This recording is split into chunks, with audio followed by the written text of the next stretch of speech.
Okay. Hey, V, how's it going? Hey, middle of the week. Yeah. Live stream. So, hey, everybody. Hello. For those of you who are wondering, why the heck are they doing a live stream in the middle of the week? It's Because it's our show and we can do what we want. Yeah.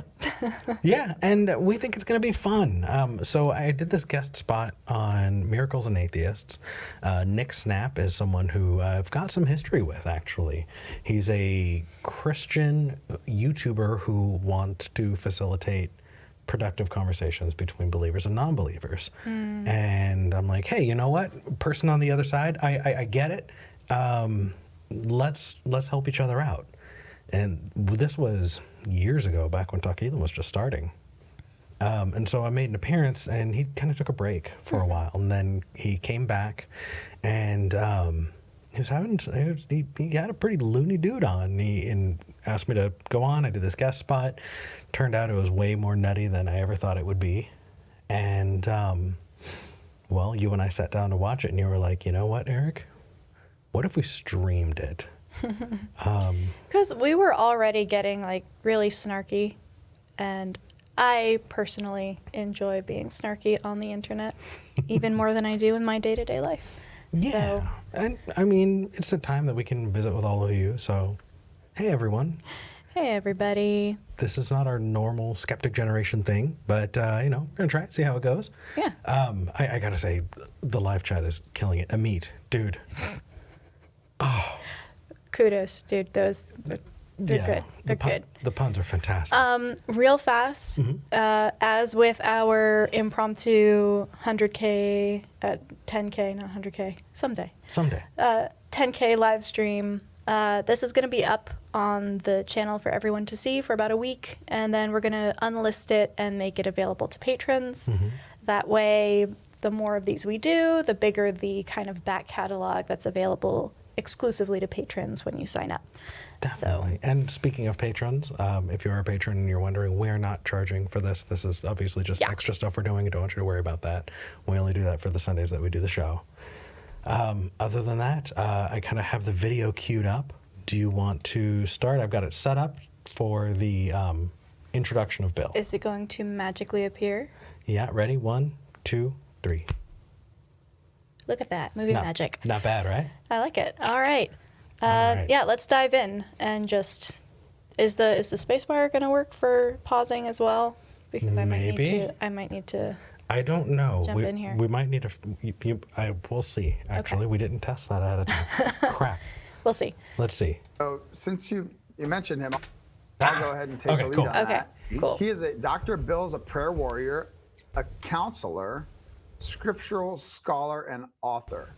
Okay, prayer warrior. For people who aren't religious, what the hell's a prayer warrior, V? It's like a keyboard warrior, but even less effective. Okay, yeah, no, I like that. I mean, it's like you want to be considered a warrior and also like not get up off your couch. This is an even easier way to be an activist than being on Twitter. All you got to do is think about it and talk to yourself about it, and now you're doing things. Magical thinking. Yeah. All right. He founded with One Accord Ministries in 1992 and has traveled the world teaching, preaching, and sharing the gospel. Before his salvation through Jesus Christ, Bill spent 16 years as a teacher and high priest of witchcraft, spiritism. Okay. Could you be a high priest of spiritism? I'm not even sure what spiritism is. I mean, I'm not saying it doesn't exist, but in the circles that I have been a part of, that is not a word that is used. I'm thinking about like the old-timey spiritualists. No, but that's spiritualism. Not spiritism. You're right. Right. I don't know what spiritism is. Okay. And ceremonial magic. Magic with a K. Okay. So to be fair, Marcus and I have the same reaction to magic with a K. I mean, I get it, but also like, really? a former Satanist and Druidic It's like high spelling priest. Kaylee, like Kayleigh. It's like, I get it. Like, you want to be different, and that's cool. You own it, but like, why? I have no idea what the distinction is. But then again, that's my own ignorance. I have no idea if that's a reason or not. Yeah, there are a couple different reasons for it, but it comes across in a weird way. Definitely. Anyway. The Almighty has used Dr. Bill's hold on a patent second. and ceremonial magic. With a Magic K. with a K. Okay. A former Satanist and Druidic high priest.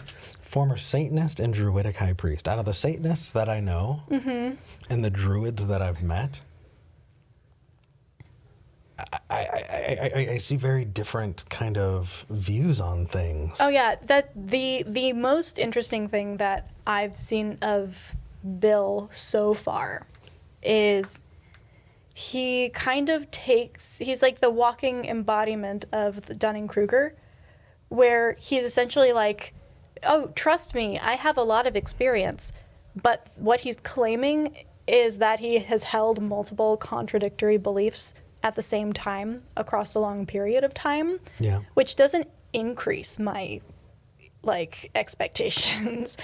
No, of course you can be a Satanist and a Druid at the same time. I'm sure they exist. Again, we're not going to be making any black swan fallacies here, but those different streams are different for a reason, because most of the time they value and look at the world in different ways. So, cool if you are, but also... But isn't it just kind of indicative of a Christian-centric worldview? They're all the same. The other is just other. Yeah, that's a really good point. They're like, how many evil demonic words can we fit? Yeah, into can we this just one? collect like Pokemon? Let's go witchcraft. Let's go magic. Let's go spiritism. Oh, just wait. Druidic. Just wait. It's gonna get good. I'm excited. Okay. The Almighty has used Dr. Bill's past to teach spiritual warfare and minister to the lost. He is an authority on alternative religions, cults, and the occult. Authority on alternative religions, cults, and the occult. I know a few of those, but we'll see.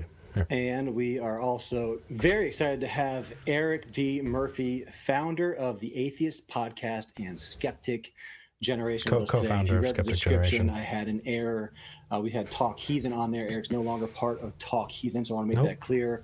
We'll go ahead and modify all the descriptions with Talk Heathen, take those out of there. But Eric has spent 6 years as a community builder, a speaker, an activist in the Can I skip atheist past community. this part? Yeah. He's also been Bianca, who incidentally will join Marcus and I tomorrow, provoking and high quality. And a few years back, Eric, it seemed like he's really trying. So before I do, I want to mention. Seems that like you're Stephanie's really here. trying. I'm going to bring Stephanie on real quick so she could say I feel hello. like we can. So, skip past this a bit. There we go. Look at this guy. Hold on a second. Here we go. Look at this guy. Look at that guy. Oh, this guy Eric too. and Dr. Bill, welcome. Hi. Hello. It's good to see you. Hello. So the first thing that we talked about when I first saw this guy was the Amiga. Yeah, so here is something that I really wanted. I don't know if you were able to get into this at all. From what I have heard, there were so many other more extreme viewpoints that were brought up that it didn't actually get very much addressing on air. But Bill is a Messianic Jew, and that's kind of not. So, if you are curious about what a Messianic Jew is or what Messianic Judaism is, it essentially started as a subset of fundamental evangelical Baptists, actually. And this Baptist minister was of the belief that it's based in evangelical, like modern Christian eschatology, where it's like a certain number of Jewish people must be saved before the end of the world can be brought about. And so there are multiple different ways that evangelicals in the U.S. try to bring this end of the world about. A lot of foreign policy is impacted by this. So is a lot of tourism and a lot of social outreach. One way is they were like, all right, well, we don't want to talk to actual like Jewish people, quote unquote. So like, let's make Christians, just call them Jewish, and then they're saved, and so it counts, and God won't notice the difference. Well, that's a massive like oversimplification, but it's kind of a starting place. I mean, that's where the whole Jews for Jesus thing comes in, and it's been kind of ruled on by different national governments, and so like Israel came out and just said this is a Christian organization. No. And it has been denounced as anti-Semitic by different Jewish groups. The American military, actually, when they were talking about, when they were looking at chaplains and whether they could wear a Star of David or a crucifix. Oh, gosh. Okay. The United States government was just like, you're a Christian, you're not going to wear a Star of David. No. Yeah. Like, even they're like, no, this is not a thing. It's essentially just wildly appropriative, but more so than most things, because the goal is ultimately to bring about the end of the world, therefore appropriation. And to be absolutely clear, I know some people might point out and go, well, somebody could be Jewish by heritage and then convert. Absolutely. But that's not what they're doing, right? Because there was this whole argument about birthright, and okay, if you can show that you've got the heritage, then you can still do birthright because that's just what they do. But it's not co-opting a ethnicity. It's co-opting a history and culture, and so it's not so much about whether or not somebody was Jewish or pretended to be Jewish, and all of that. It's more about wearing the yarmulke and saying shalom, and instead of trying to use as many words that sound it's Hebrew. It's not. It's not done from a place of, I don't know. Anyway. I don't want to get too deep into this. True. We've got a lot of video to watch. Yeah, let's go. Okay. Yeah, well, like I said, next level here on Miracles and Atheists, but I'm really excited to have both you guys on here. I think Dr. Bill, I'll maybe just start with you. What would you like to accomplish from our conversation today with Eric and Marcus? Well, I think primarily I'd like to have a really meaningful exchange with him. And I know very little about your background, Eric, but I mean, just that perhaps there's a whole nother level of reality that is expressed in the Bible, and maybe open up some windows into that. And of course, also, hopefully, get some ideas going back and forth. Of course, with everything I do, my primary goal is to glorify Yeshua, Jesus, in everything I do. And I understand there can be some acrimony between, our two camps, which I certainly want to avoid. I believe in treating everybody with love and respect. Okay, so just a couple things here. Like, on the one hand, this is all, like, you will notice throughout this first bit, because we started watching and then we stopped so we could stream with you guys. Both of the guys, Eric and Bill, are just kind of like low-key preening while the other person makes their intro. So like Bill's talking and Eric's like fixing his hair, then Eric starts talking and Bill starts like fussing with his beard. It's just, it's funny. It feels very subtly like a war gesture for like a bird, where they like show up and just like very subtly like puff their feathers a little bit. It's funny, but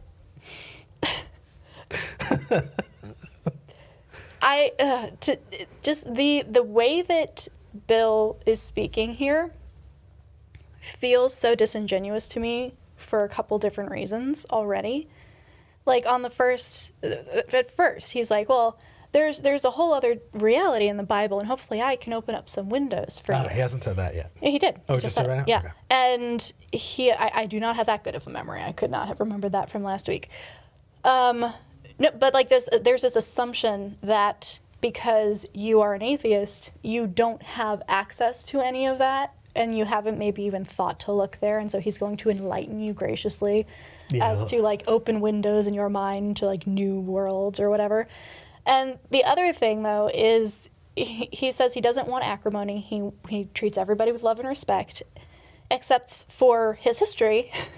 Which throws Satanists and, well, I'm not going to spoil it for you, which throws multiple people groups under the bus. Well, I know more than you're pretending that I know. I don't know if you've heard everything, though. So I haven't heard everything, Yeah. but based on what we talked about Bill while you were prepping for this, he was instrumental in, That's right. You were there for the prepping. Yep. jump-starting the satanic panic and being really invested in that. And today, like fear-mongering about different groups and talking about how we need to protect our children. And it's like there are so many dog whistles there. But he doesn't want to spread acrimony. But like no acrimony, no hard feelings, just love and acceptance for everybody, except for these groups that he dislikes.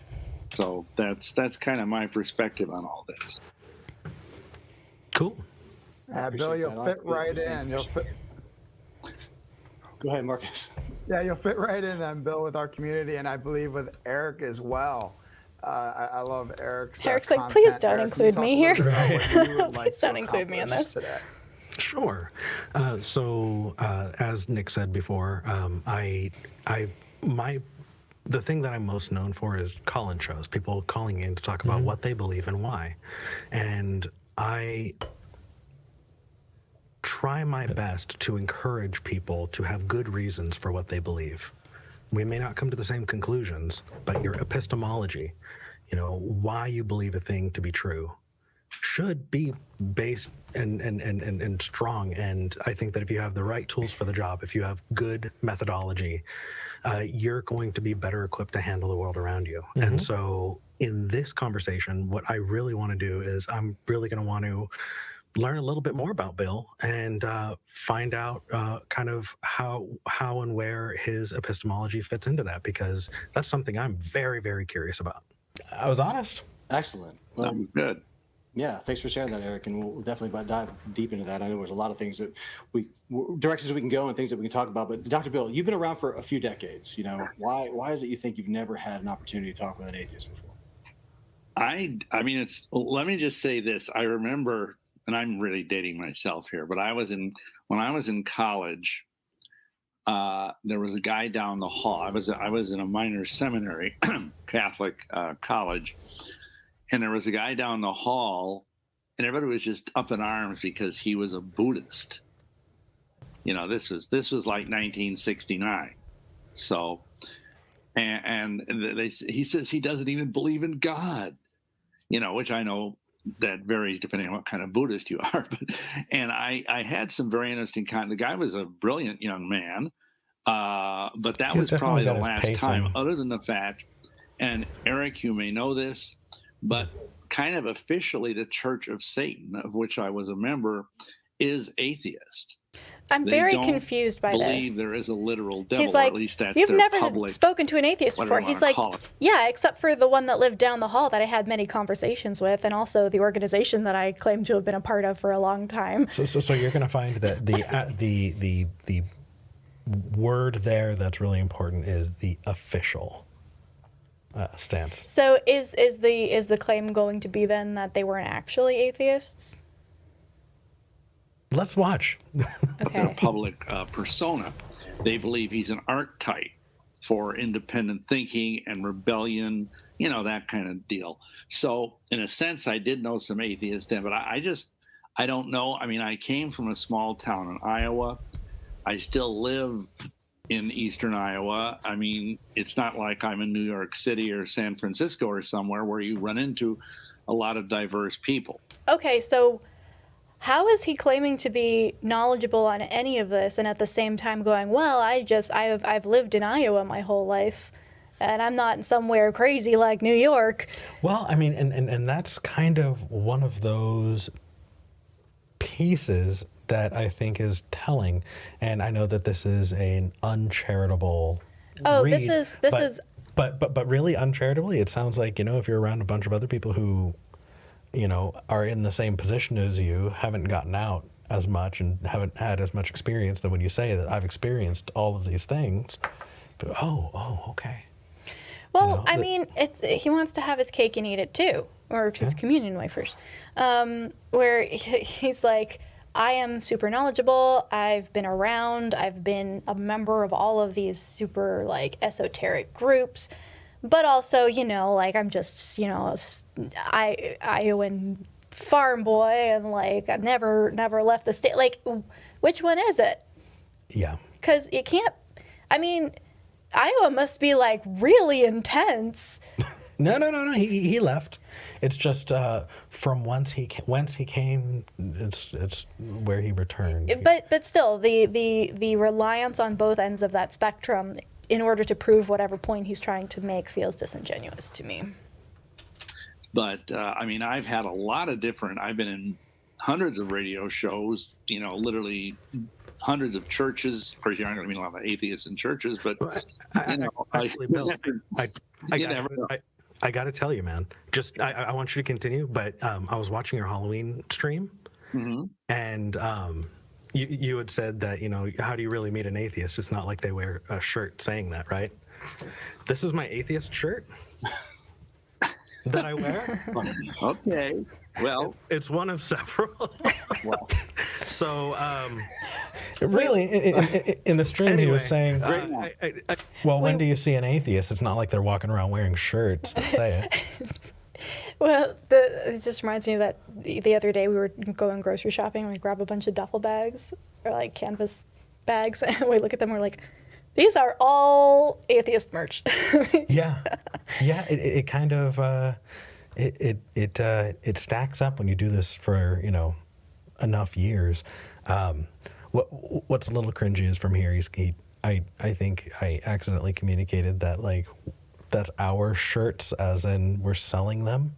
If you want to get this atheist votes shirt, you can go to American Atheists. Not American Atheists. Yes, American Atheists. I feel like of the groups, that makes the most sense. Yeah, it was American Atheists. It was a gift by Jim Helton. What was it? Oh, I'm sorry. Yeah. Yeah. So check them out. Tell them we sent you. While you were on the subject, I just wanted to, That's good. No, that's good to know. If I see anybody walking around wearing one of those here in town, I'll certainly tell them that I met you at least. Yeah, see. Because we all know each other. Okay, I mean, well, no, so I think, especially before I got saved, I was moving in a circle of occultists and magicians, most of whom were some sort of theists. I mean, they believed in some sort of deity. Magicians. Whether it was a goddess or a god or the devil or whatever. And then, of course, once I got born again, then I was hanging out with Christians. And let me just say, because you mentioned this whole thing of epistemology. Mm-hmm. And in terms of my own story, which I don't know how much of it you know, but a lot of it. When I Eric's like, more than you know. All of these different things I went through, the Masons, the Mormons, Wicca, and of course I was raised Catholic. He's not bringing up the real interesting ones at this point. By the time I finally got to being born again, I just determined at that point that I was going to measure everything against the Bible. Because before, I've been trusting in people, whether it was Joseph Smith in the Mormon church, or whether it was, someone like Gerald Gardner or Aleister Crowley in the occult. It's like, okay, these guys wrote something in a book. So, like, I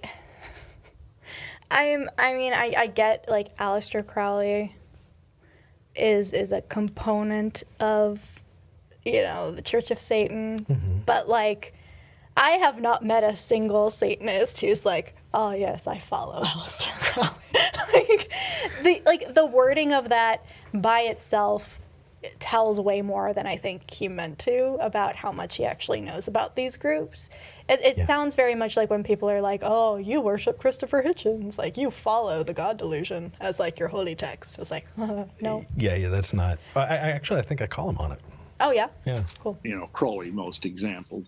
But what gave him in other words, how did I know what he said was true? So very early on, especially with Mormonism, because you probably know, I don't know if you've had a lot of conversation with Mormons, but they have this whole thing that Joseph Smith is a prophet, and I was looking for my magic the Book underwear. of Mormon is like this second testament. And frankly, you just poke at it a little, and it just all falls apart like a house of cards. And I discovered very early on, the Bible is a whole different thing. And I'm sure we can get into that if you want, but there's just mountains of both archaeological evidence. What archaeological evidence? Pardon me? What archaeological? So I was really confused about this piece.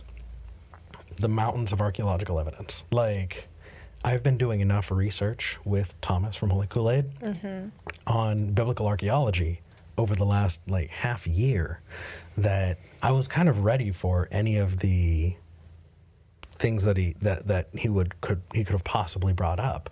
And I was especially excited in case he would have brought up Ron Wyatt or something like that. Yeah. But he just as soon as I tried to bring it up, hey, you mentioned a thing, give me a specific. He's just gonna dodge away. Well, the fact that incredibly, like I was just reading last week, that they uncovered a thing that pertains to the monarchy of King David.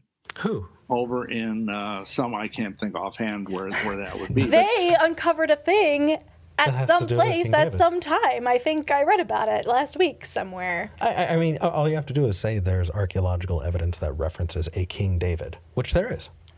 That does not prove. I bet you anything there's archaeological evidence that references Joseph Smith too. Yeah, it's actually in museums and it's collected. So is that the standard we're using? I try and press them, and I mean, let's get to the fun stuff. They found, for example, they found just recently the ruins of a synagogue that has Yeshua's name in it. A synagogue with a name. Yeah, and I do know what he's talking about too. Yeah, but that. Oh God. Okay, so what he's trying to do is he's in this point trying to make a case for this whole Messianic Judaism being thousands of years old. That's what he's trying to slip in, but that's not. Yeah. Okay. Written in Hebrew to indicate that might very well have, and this is from the first century, that it might very well have been like what I am. I'm a Jew that believes in Jesus. Hey, Doctor, before we get onto the... Yeah, even Nick, the host, is like, oh, let's hold on just a second. Let's talk about the things that we're comfortable talking about. Yeah, it's an uncomfortable subject, but the people who benefit from us being icked out by it and not wanting to talk about it are the people who are taking advantage of a community. So I don't know a lot about it. I will admit it right off the bat. This is not an area that I have tons of knowledge myself in. But I'm gonna call bullshit. Well, I mean, so I would call bullshit if there was a large degree, if there were, in the first century, full converted synagogues at the time, because it was heresy. It's the entire reason why Jesus was crucified. But that said, if you look at the apostles, if you look at the people of the area, they were Jews. Jesus was a Jew. And so saying that Jewish people had converted to this it was essentially a it's like saying end of the world cult. Right.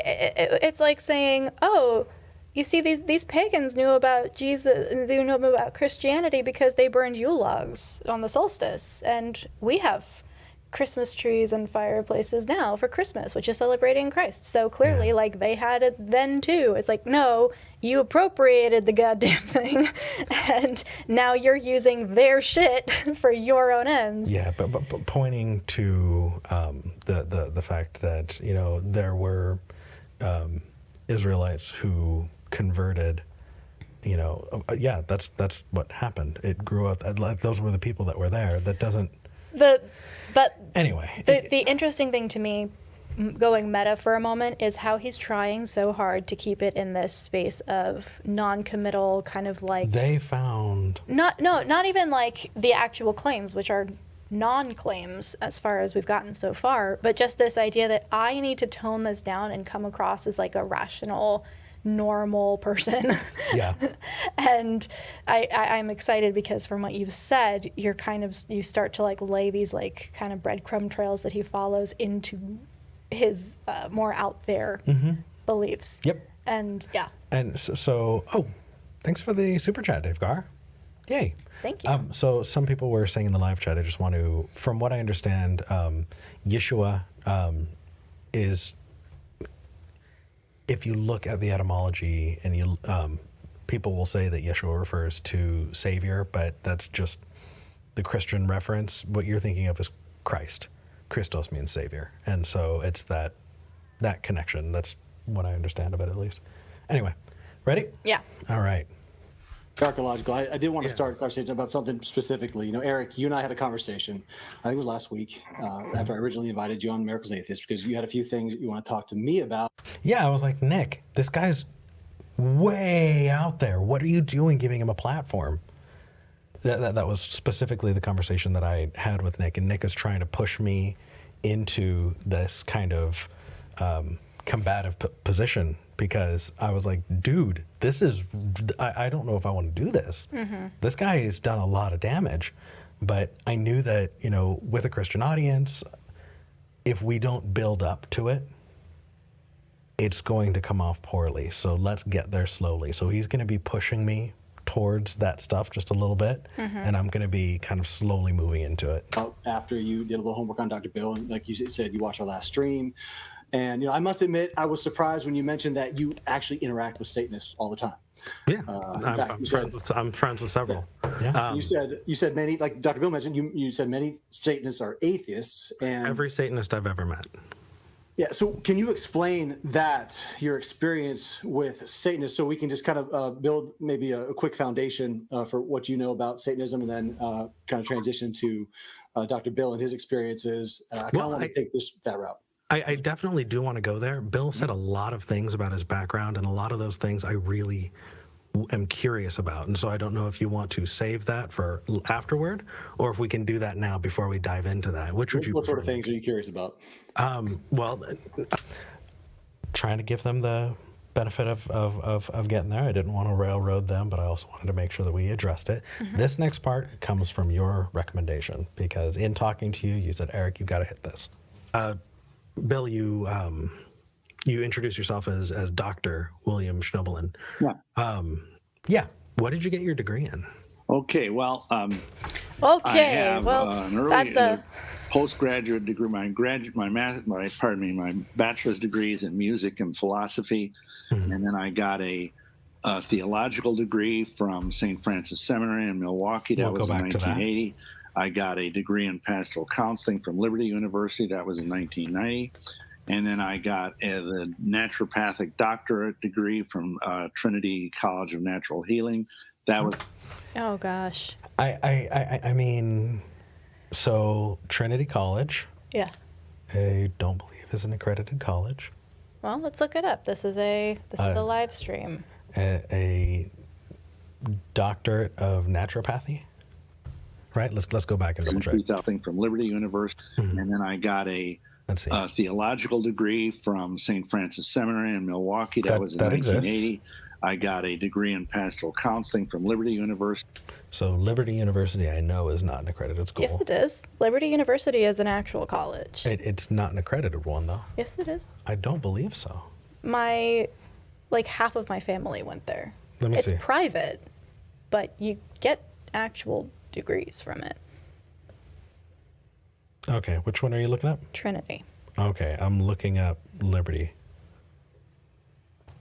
Oh, you're right. Yeah, Liberty is it's huge. It is an enormous private college. I must be. Trinity might not be. That's why I'm looking that up, because Liberty definitely is. That was in 1990. And then I got the naturopathic doctorate degree from Trinity College of Natural Healing. Trinity College of Natural Healing. Let's see. Trinity is accredited and recognized by the American Naturopathic Medical Accreditation Board. The Naturopathic Medical. And the American Association of Drugless Practitioners. Yeah, no, I'm not. I'm not going.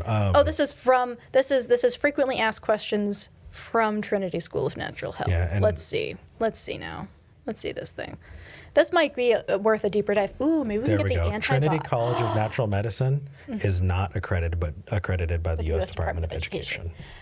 That's flat out lying, man. That's terrible. You should get Antibot on to talk about Trinity. I feel like she'd like that. Yeah. Okay. Anyway, ready? Yeah, moving on. That was in 2001. So I guess my question is, do you think that your doctorate degree in naturopathic healing, where did you get it, by the way? Where did you say? Trinity College, Trinity University. Yeah, it's in Warsaw, Indiana. Right. So I've definitely looked into Trinity University. It's not an accredited university for sure. Well, it's a college, but whatever. Yeah. Well, it's not recognized as no such. Do you think that introducing yourself as a doctor, given what you have your PhD in, is I don't know, conducive to or helpful to starting discussions? Well, first of all, it's not a PhD; it's an ND, naturopathic doctorate. But beyond that, the reason it started coming up is because back in the early 2000s, the Prophecy Club, which is a ministry that I'm associated with, which is one that I spent a lot of time watching videos from. The Prophecy Club? Oh yeah. Ooh. Okay. They wanted me to do a series of videos on various aspects of naturopathic medicine vis-a-vis allopathic medicine. And so they started saying, okay, well, he's got this degree. Let's put it on the, whatever you want to call it, on the masthead. And I don't make a big deal out of it. I've got plenty of academic training in mostly in theology and in psychology and in philosophy. So, where was the psychology degree in there? I forget, but it wasn't. I don't think he said anything about psychology. He said music and philosophy, and then theological degree, and then another theological thing, right? And then the naturopathy. So essentially what he's saying here is somebody else put up the doctor app in front of my name, and I just didn't correct them. Yeah. Because, I just didn't correct them. Mm-hmm. Ingenuous, well, we always say it's an ND wherever I show up. It's not like... Yeah, actually that was going to be my next question. I wasn't going to assume. I was going to ask if you felt like that was dishonest, or if you felt like that was setting something up, or, why you continued to do that. But that's neither here nor there. I wanted to ask because I did try and look into you. I watched a lot of those videos, and I couldn't figure out where you got that degree. You said you went to a seminary. What was the name of the seminary? St. Francis School of Pastoral Ministry. And that's a Catholic seminary, right? Yes. Mm-hmm. Do you think if someone graduated with a degree in theology from that seminary that they would be well prepared to engage in theological discussion? Because I would think so to a degree, but I'll tell you the most important thing anybody can do is to just drill down and read the Bible. So I'm pushing on this because he's anti-Catholic. Very clearly. And we're going to get into that a bit, but severely anti-Catholic with a lot of really horrible, like that there are secret Satanists that are running the entire Catholic Church, and it's just nuts. Well, the Catholics are running the entire Catholic Church. No, that is Satanists. accurate. Satanists. Okay. That they're Satanists, and that there's just all kinds of weird, anyway. We've got a lot of PhDs in the chat, by the way. Of course we do. Richard Holloway says, I have a PhD in aerial tiddlywinks. And let's see. Laura V has a PhD in fitted sheet folding. Oh, gosh. These are really useful, you guys. Amit has a fake degree in a fake science from a fake college, I think. Oh no, just shot us $10 and says it's a fake degree in a fake science from a fake college. Yeah. So the reason I'm going after it is because he got his theological degree from a Catholic seminary. Right. And he rails against the Catholics. And so if he's trying to stand up on this platform of, I got this degree from this seminary, and at the same time is absolutely shit-talking this group. Well, it's the same thing that I pointed out earlier. I'm wise in the world and have experienced all of these different kinds of religions, but also I'm just from Iowa, so I'm pretty sheltered. Yeah. And I have this important degree that gives me the authority to speak on these subjects, but also the organization that gave me that degree is corrupt, and you shouldn't trust them. Yeah, and so I'm trying to point out that even he doesn't have confidence in. Like, I'll tell you, when I went to this you just seminary, gotta read the Bible. I got more about Soren Kierkegaard and, Camus and Thomas Aquinas than I ever did about St. Paul. I made it through, it was basically a 3-year program, graduate program, and I never once had to read the entire Bible.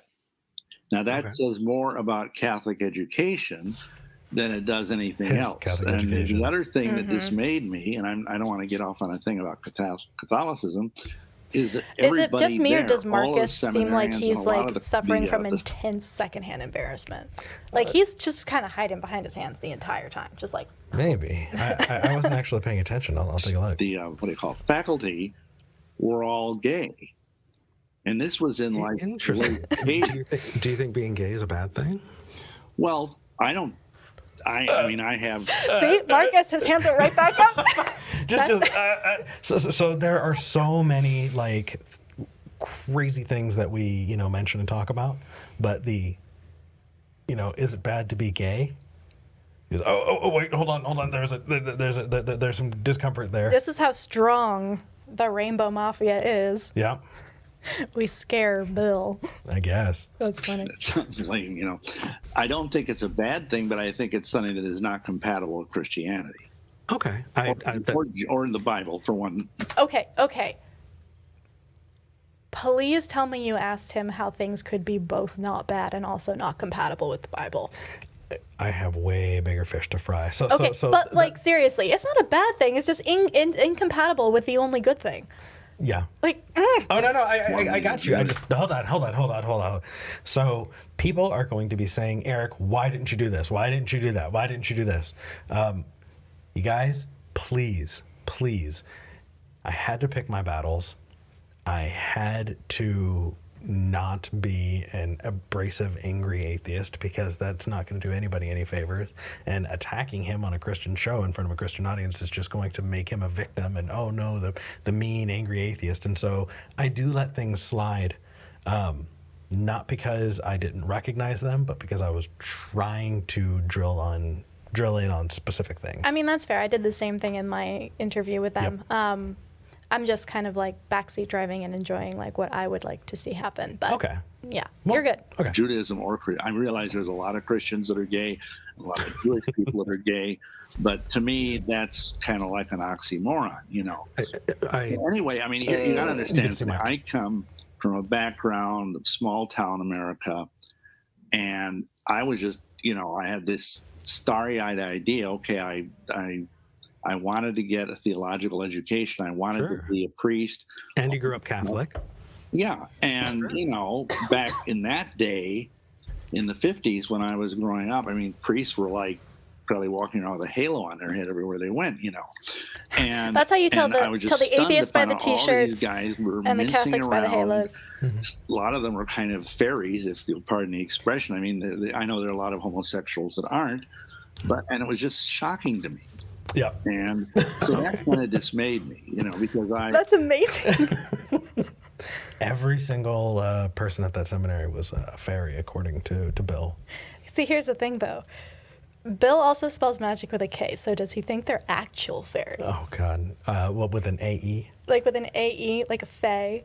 Yeah. Like, okay. At that time, Wow. I mean, again, this was in the late 70s. The gay movement was not anywhere near where it is today. No, they were still being slaughtered and absolutely victims of incredible amounts of violence.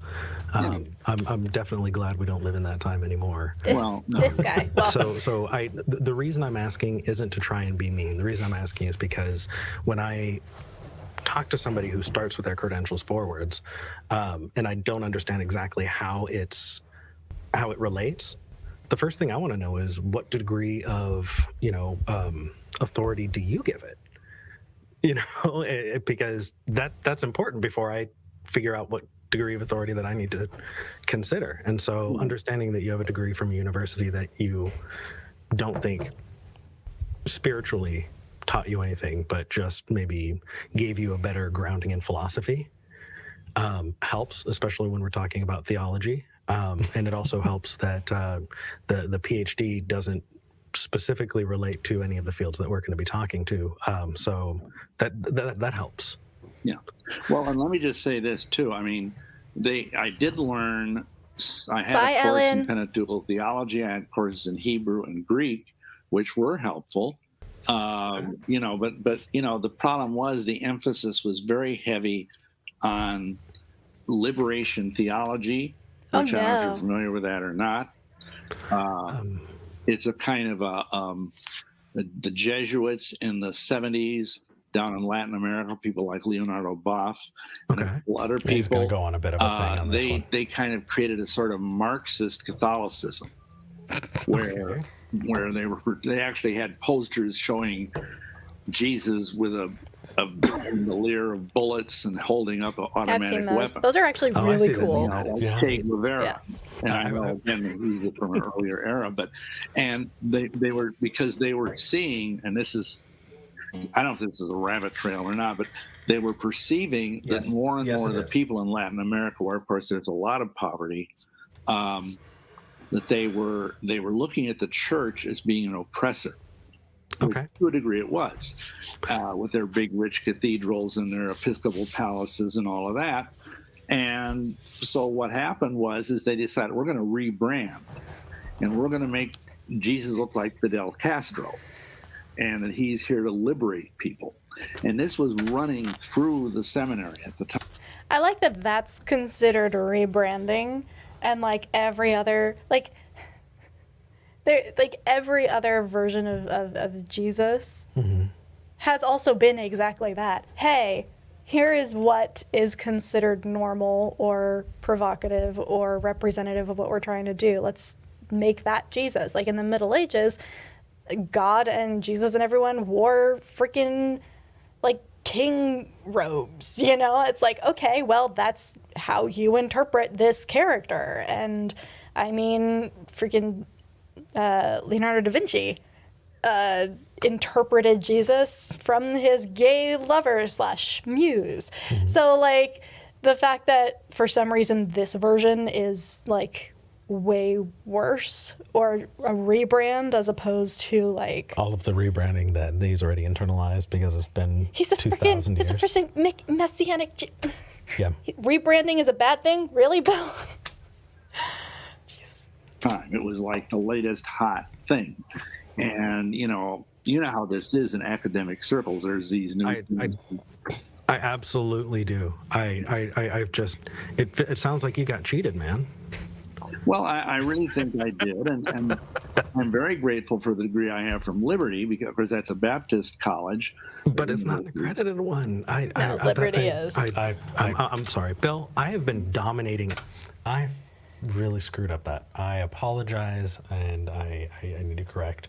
I didn't see anything about it being accredited by the U.S. Department of Education, but maybe that's not the accrediting body that...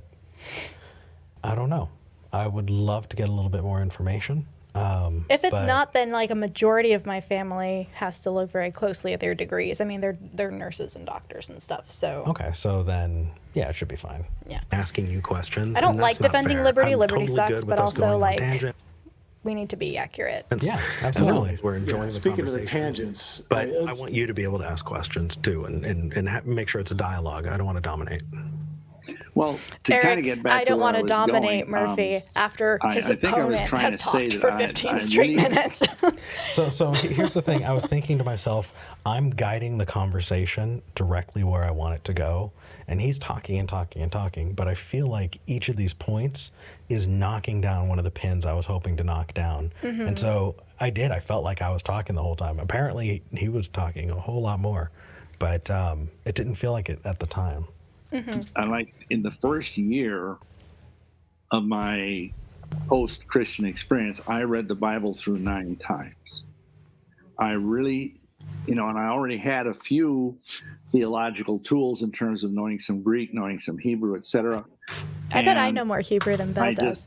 Began to Probably know more understand how Greek all as of this well. thing fits together Greek, in a way that the Book of Mormon Not doesn't. Hebrew. I know no Hebrew. In a way that, I know Greek. well, of course, the Satanic Bible is a kind of a whole different thing. Nobody claims that's a divine revelation from hell. No, that was written in the 60s. Yeah, right. I know. I was there.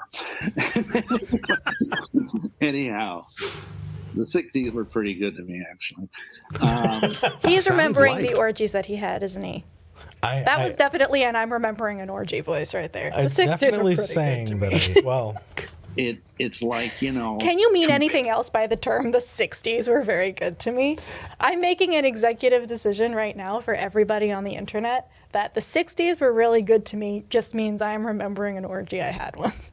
You think so? Absolutely. All right, y'all, let us know in the live chat. compared to Mormonism, compared to some of these other things, there was power in the Word of God in the Bible that transformed my life. And by that I mean witnessing.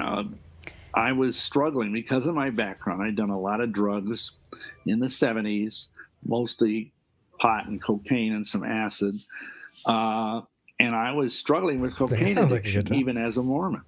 Mormons, of course, don't approve of that. But, and I managed to barely stay away from it because I wanted to be a good, worthy Temple Mormon. But the very day that I got born again, June 22nd, 1984, that was gone. Okay. Everyone else is thinking drugs. So I'm confused about the timeline. Maybe you've done more research here. When did he become a Mormon? Because he talked about being a Catholic all through going to grad school. And then he talked about getting a degree at Liberty in 1990. And in 1984, he said he became born again. So, when was he a Mormon? Got it. So I can actually give you what I remember. Mind you, it's been weeks since I've prepared. Yeah. But from what I recall, he was born in 1949. Around 1970, he went to that seminary. While he was at that seminary, he has said in talks that there was a professor who told him that if he wants to really learn about kind of the roots of Christianity, he needs to learn about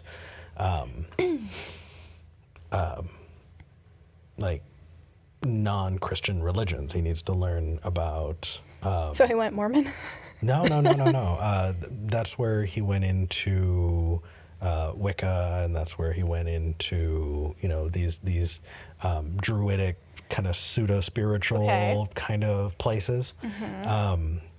In the meantime, if I'm remembering correctly, he got into Wicca, and he says that when he became a high priest, and there actually is evidence that he had 2 groups. I think it was about 40 people at one point, he and his wife. So this is true. He had 2 groups. But he says that he says that there were hundreds and hundreds all over the United States. I'm sure there were hundreds in the 60s. But sorry. After that, he says, according to his books, that at the high levels that they're actually Satanists. So he got into Satanism, but it was too milquetoast for him. And so after that, it starts getting a little more nutty. But I can give more of that timeline later. Essentially, you have from 1970 to 1983, I believe.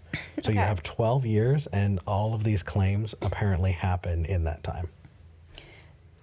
Sorry, how many years? 12, 13. 12, 13 to be everything between Catholic and Messianic. Everything from him going to that seminary to him becoming born again. Okay, cool. That's a whirlwind of a time. Yeah. All right. 12 years. I have not had a single desire to, you know, I'm glad, I'll tell you this much. I thank the Almighty that I wasn't around when crack became a huge thing, because crack was just barely coming out. So Bill, you said June 2nd, 1984? Yeah. And then, okay, I want to ask about that really quick, but I know Nick is trying to jump in. Nick, I'm sorry. Well, yeah, I want to we go down a bunch of rabbit holes, and I just want to keep us focused. So this is really where I wanted to take the conversation. Because Eric, you did voice your concerns about some of the things you saw from Dr. Bill when you did your research, watched his platform, and you mentioned to me that, in your opinion, some of the things he talks about are dangerous. So I want to ask you first to kick this conversation off. What is your biggest concern? Sure. Well, there are a couple. I think I would, if I could, tie it into what Bill was saying at the end there, when he was born again. Bill, there were lots of things that you say that happened on that day. I saw that there is an 8-part series on which you talked about becoming a vampire. That was before. Here we go. Yeah, absolutely. All right, let's do this. Yeah. Okay, and that you grew fangs. Okay. Look at the hosts in the meantime. Look at their faces. During this point. They're so confused. Oh yeah, and no, it's gonna get good. It's gonna get. Oh my God, I'm so excited. Yes. And drink human blood. Unfortunately, yes. Okay. Okay. And that you were also you chose to be a vampire instead of being a werewolf. And this is in the real world because being a werewolf would be too painful? Well, that's what I was given to understand. I knew some guys that were, and so I just felt I hate to say it, but Did I you felt see like the the gulp? vampire thing was Look at the sexier. gulp. That gulp was audible. He that was full on cartoon Adam's apple. Yeah. Somehow. Let me let this. Real quick. How long were you in Satanism before you had gotten to that point? Well, let's see. I joined the Church of Satan in '74, I think it was, and I from there, and I mean maybe your friends that you know that are COS members would disagree, but we gradually, when I say we, you know, people I've interacted with, and of course there was no internet back then, it was all being done by phone calls and mail, but they said, well, this is kind of comic opera Satanism. LaVey was a showman. He knew how to, he used to work in a carnival, you know. You notice how he's kind of trying to draw it away from the vampirism? I mean, he seemed like he was ready to go down that rabbit trail, and Nick was like, Nick and Marcus were like, let's talk about Satanism some more and why that's responsible for this thing. and he knew how to create a shtick, you know, the topless witches and the naked altar, and not that some of this stuff isn't excuse you, actually Skyclad is a historically thing. part of Satanism, but he basically never was really interested in theology, and that's why he and Michael Aquino split, is because Aquino really believed that there was a dark, evil force, and he wanted to worship it, and he called it Set. And I'm sure you're probably familiar with this, Eric, but, you know, probably a lot of people listening aren't. And it was like a theological schism, if you will, between... Interesting. I've never heard it pronounced like that. Schism? Schism. Yeah, I'm used to schism. Have I been doing it wrong? I don't know. I mean, it's so probably not. You say congrats, though, so that's a thing that I picked up in London. What am I going to say? Church of Satan and what came to be known as the Temple of Set. So that therein is actually where I find a lot of danger. I'm sure you wouldn't be surprised that I don't believe at all that you became a supernatural vampire. Opposed to, you know, groups of people who, you know, there are people who call themselves vampires. There's a vampire society in Austin. I was very specific in saying supernatural vampire because there are people who like to dress up and do that stuff. I just wanted to be super clear on that one. That's kind of wild, if I'm going to be honest. I kind of want to, when I spoke up earlier, I wanted to kind of just pipe in and say, look, let's just let that set in, because I've never heard personally another human being say, you know, to me live that they turn into a vampire. Ex-vampire. Actually, you wrote a book about that, right? Yes, Lucifer Dethroned. What's it called? Let's see. You also wrote Lucifer Dethroned. Lucifer. I mean, kudos. That's a good title. Oh, he wrote a lot of books. That's a good one. A book about aliens called, hold on, Space Invaders. Yeah. Mm-hmm. Okay, that's less original. You also believe that there's evidence of aliens and talk about aliens, or the way we talk about aliens in the Bible, correct? Well, yeah, except I would say what the typical individual nowadays. I think the hosts are like, okay, biblical aliens. I think the vibe of this whole thing is honestly, and like much love, I'm sure they're great people. Very much like what my experience with Miracles and Atheists was the next day, which was the assumption was that it was going to go in this direction, and it went this way because you were just like way too prepared. The people can't see what you're pointing at. Sorry, just like the assumption is that like, oh, we're just going to take this path and Eric's going to get mad and we're going to like fuel that fire and it's going to be really cool. Eric, meanwhile, is preparing and goes off on this other route down like way more interesting stuff, and the rest of the group is just kind of like trying to catch up and figure out like, okay, wait, we need to pivot in real time and figure out how to have this conversation now that this person we were assuming was going to be of one mindset is actually approaching this from a completely different angle. Yep. And that's not necessarily anything to say anything about like intellectual dishonesty or anything like that. I think more it's just a factor of how long you've been doing this and like your exposure to live presentation and live formats and the ability to like, oh, we are going in a completely different direction instead of trying to pull back in this direction unless there's something we really need to get to. All right, where are we going? I'm going to jump on this train and we're going to steer it in this direction. So it's really interesting to see the amount of confusion surrounding your preparedness for this. Thank you. These thinks of as an alien, I would say they are actually fallen angelic beings. Okay. Much more like reasonable. Like, come on, guys. They're not aliens. I call him out on it because he does say, like... FABs.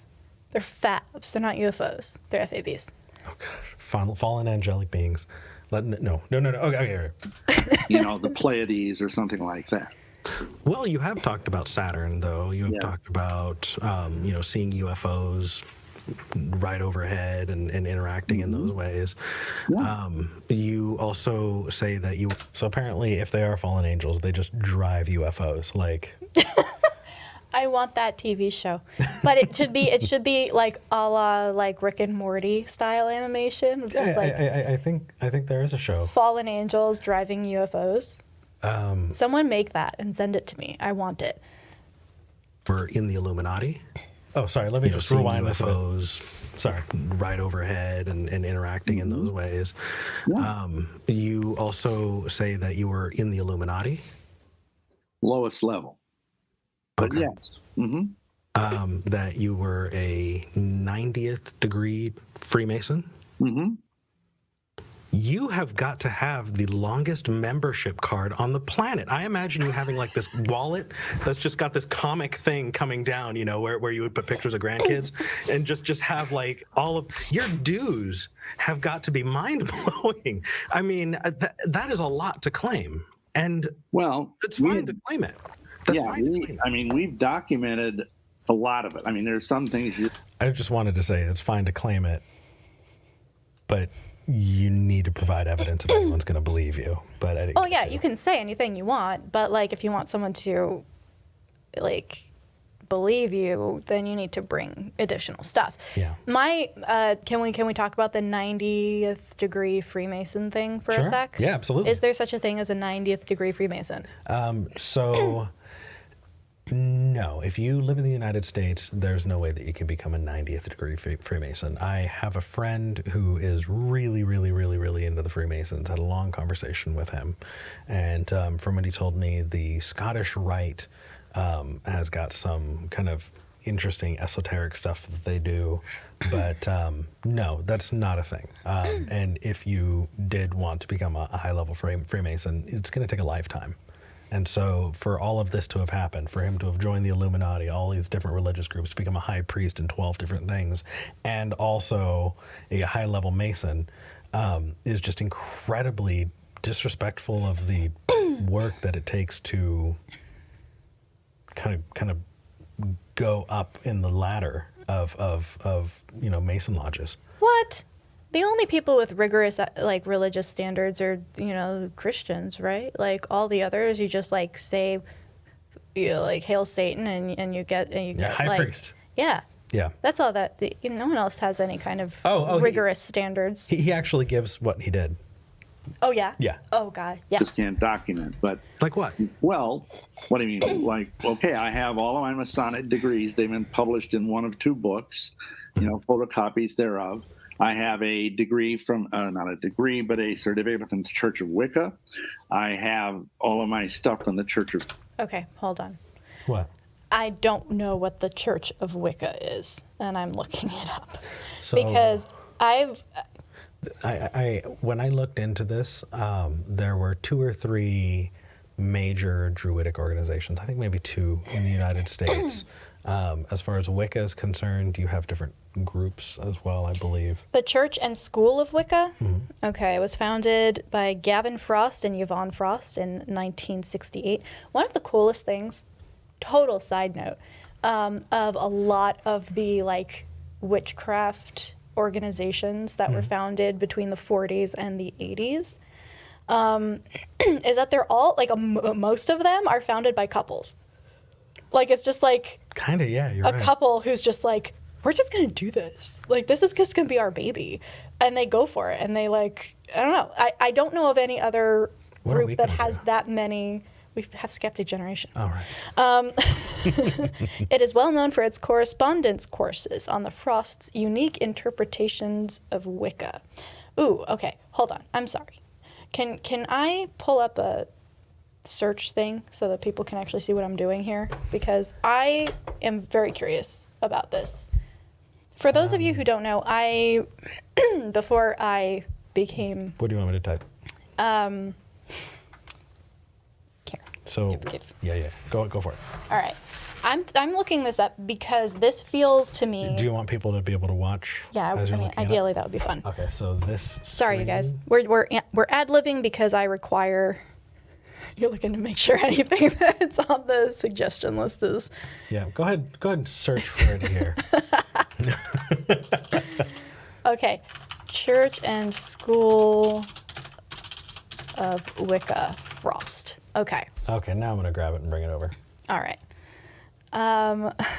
So if you guys can see this, I hope. All right. So what I want to see is, okay, correspondence course. I want to know what this is because anybody can really do a correspondence course. Mm-hmm. Let's see. There are lots of results. What are you looking for? None of these look like what I'm looking for. Let me just double check here. School of Wicca, Church and School of Wicca. Wicca.org. Wicca.org. I mean, they got Wicca.org, so they must be. Oh, no. Oh, Ooh. no. Oh, no. This looks like it's an old website. Come on, Frosts. All right. The school. School FAQ. All right, let's see what we... What are we doing? I want to see what you do to get what you do to get a degree from this place. Okay. All right. How will I be graded? Each lecture is followed by a questionnaire consisting of 2 parts. One for students who are taking the course out of curiosity, and an add-on for those who are thinking of working towards initiation into Wicca and their spiritual path. Answer the part that applies to your wishes.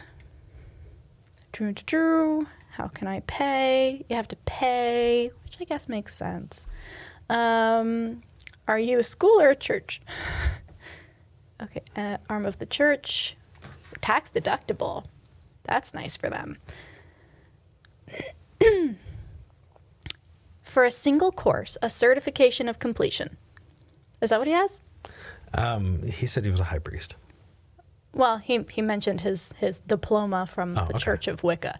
For essential witchcraft plus advanced witchcraft, a master's certificate. For master's level plus healing, prediction, and tantra with a full initiation, a doctorate. Oh, that's funny. Arrangements can normally be made to be initiated with groups in several East Coast locations. Failing this, initiations occur at Brushwood Folklore Center during their festival Sirius Rising each mid-July. Okay, so essentially, and I'll X out of this.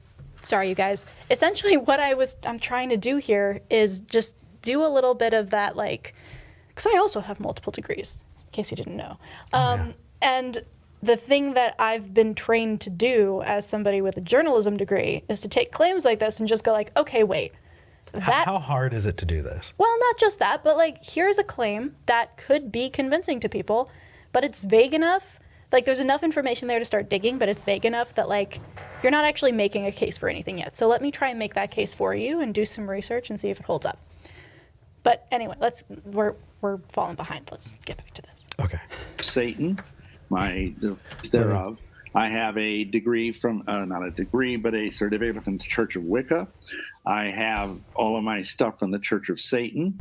My card, first degree, second degree, warlock for the Church of Satan. Go ahead. So, I actually want to look that up because when I looked into it, it was hard to find any specifics about where you were involved in the Church of Satan and who you were with and who was in charge. But because I am connected with people, by the way, shout out to all of the people who helped me, Dietrich von Doom in particular. Thank you for kind of cluing me in on a lot of things to look into. I just want to ask, so where was your group? Where was your satanic? It wasn't, okay, see, that's the thing. It wasn't a quote-unquote group. I wrote to the Church of Satan in San Francisco and corresponded with them, and they, I paid some kind of fee, and they made me a first-degree member. And then, again, this was probably in the... Yep.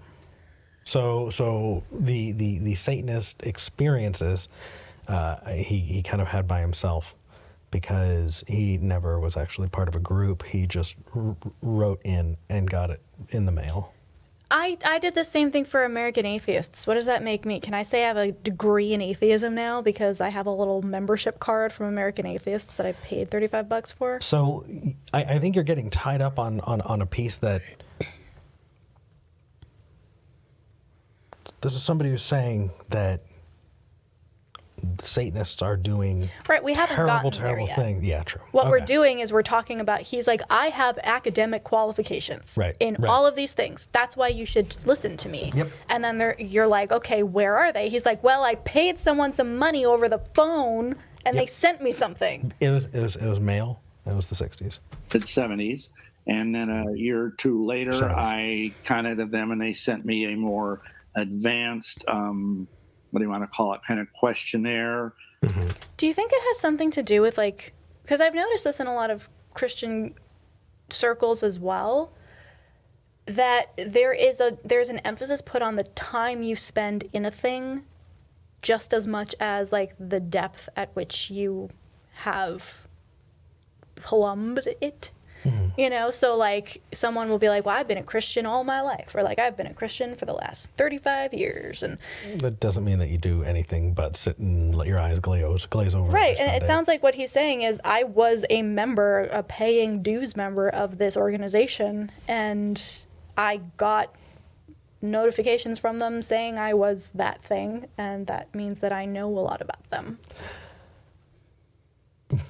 You'll evaluate me, so to speak, and then they said, okay, now you're in the second degree of the Church of Satan. And, Nightbot is wrong, by the way. We have not been on for 6 is hours and 39 out minutes. there online. Yeah, I mean, I don't know if it's online, but it's been published in at least one or two of my books. I appreciate it. So you're saying you were actually never in a satanic group.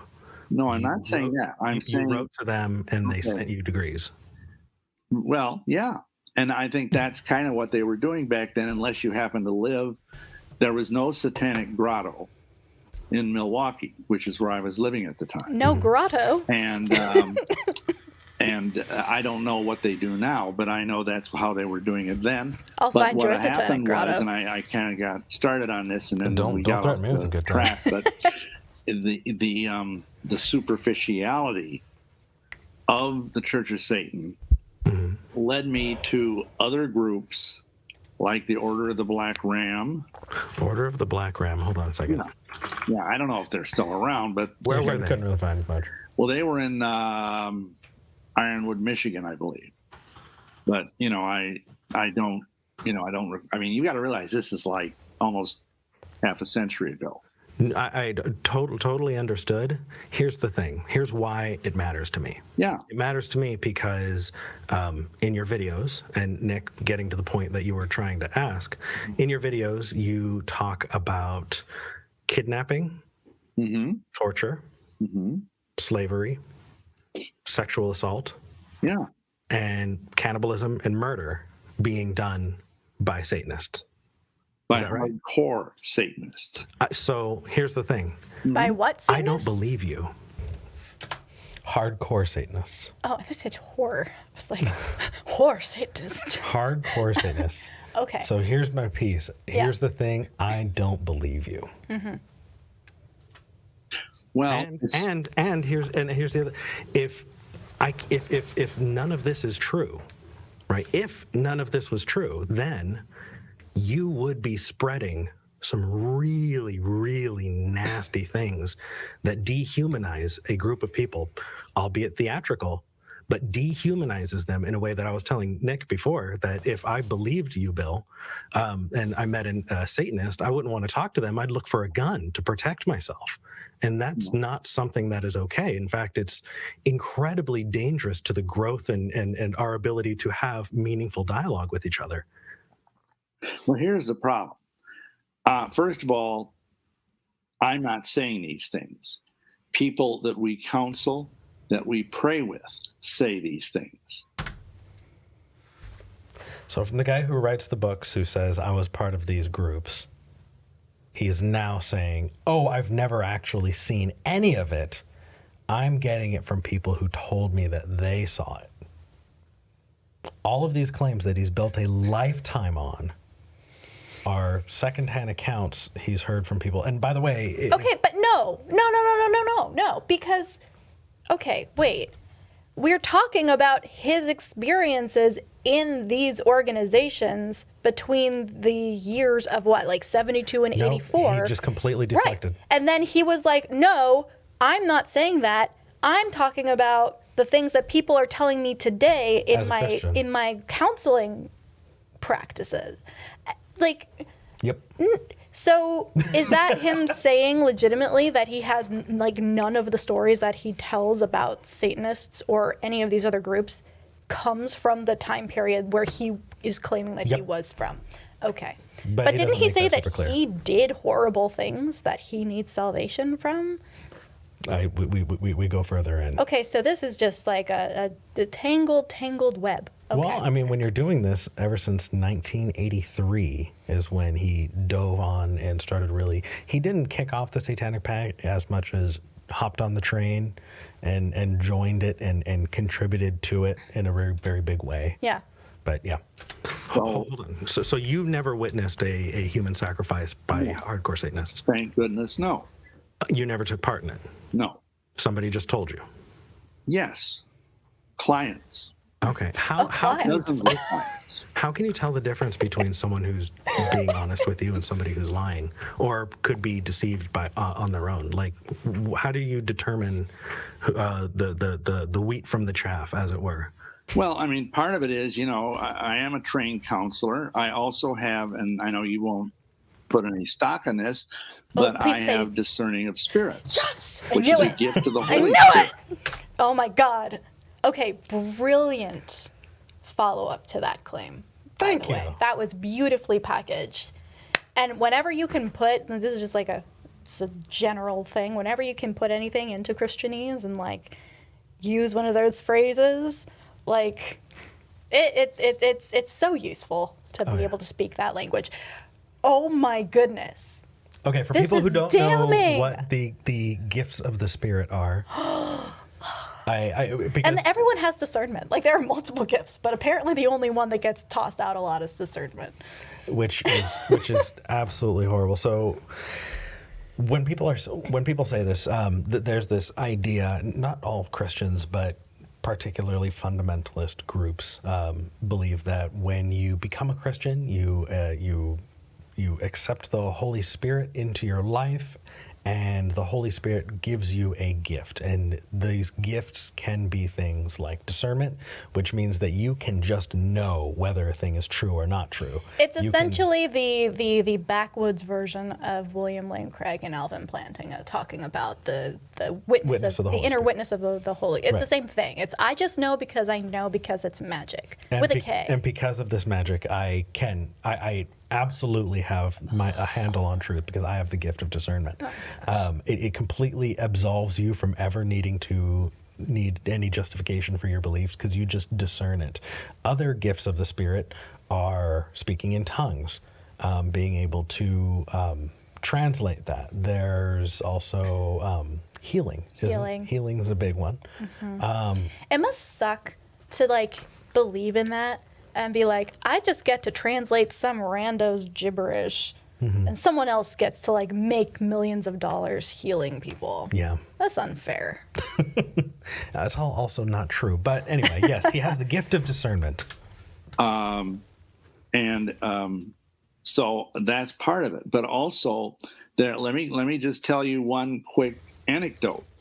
We had this lady come to us. This was many years ago, out in Washington Darren State. says he knows because he's a betazoid. In other words, to have demons cast out of her because of background she was raised in multi-generational Satanism, is what you're talking about. And she went through a lot of horrible stuff. Well, anyhow, in the course of doing the deliverance, a very powerful entity, and I know this is, you're gonna.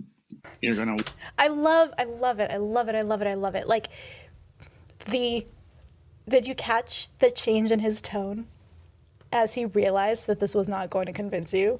Well, and he's like, she encountered a very powerful entity, and I realized, the moment that he realized, oh, this person isn't just going to take this and run with it. No, and that's what you're used to when you're in these Christian groups. People, oh, really? And tell me more, and tell me more.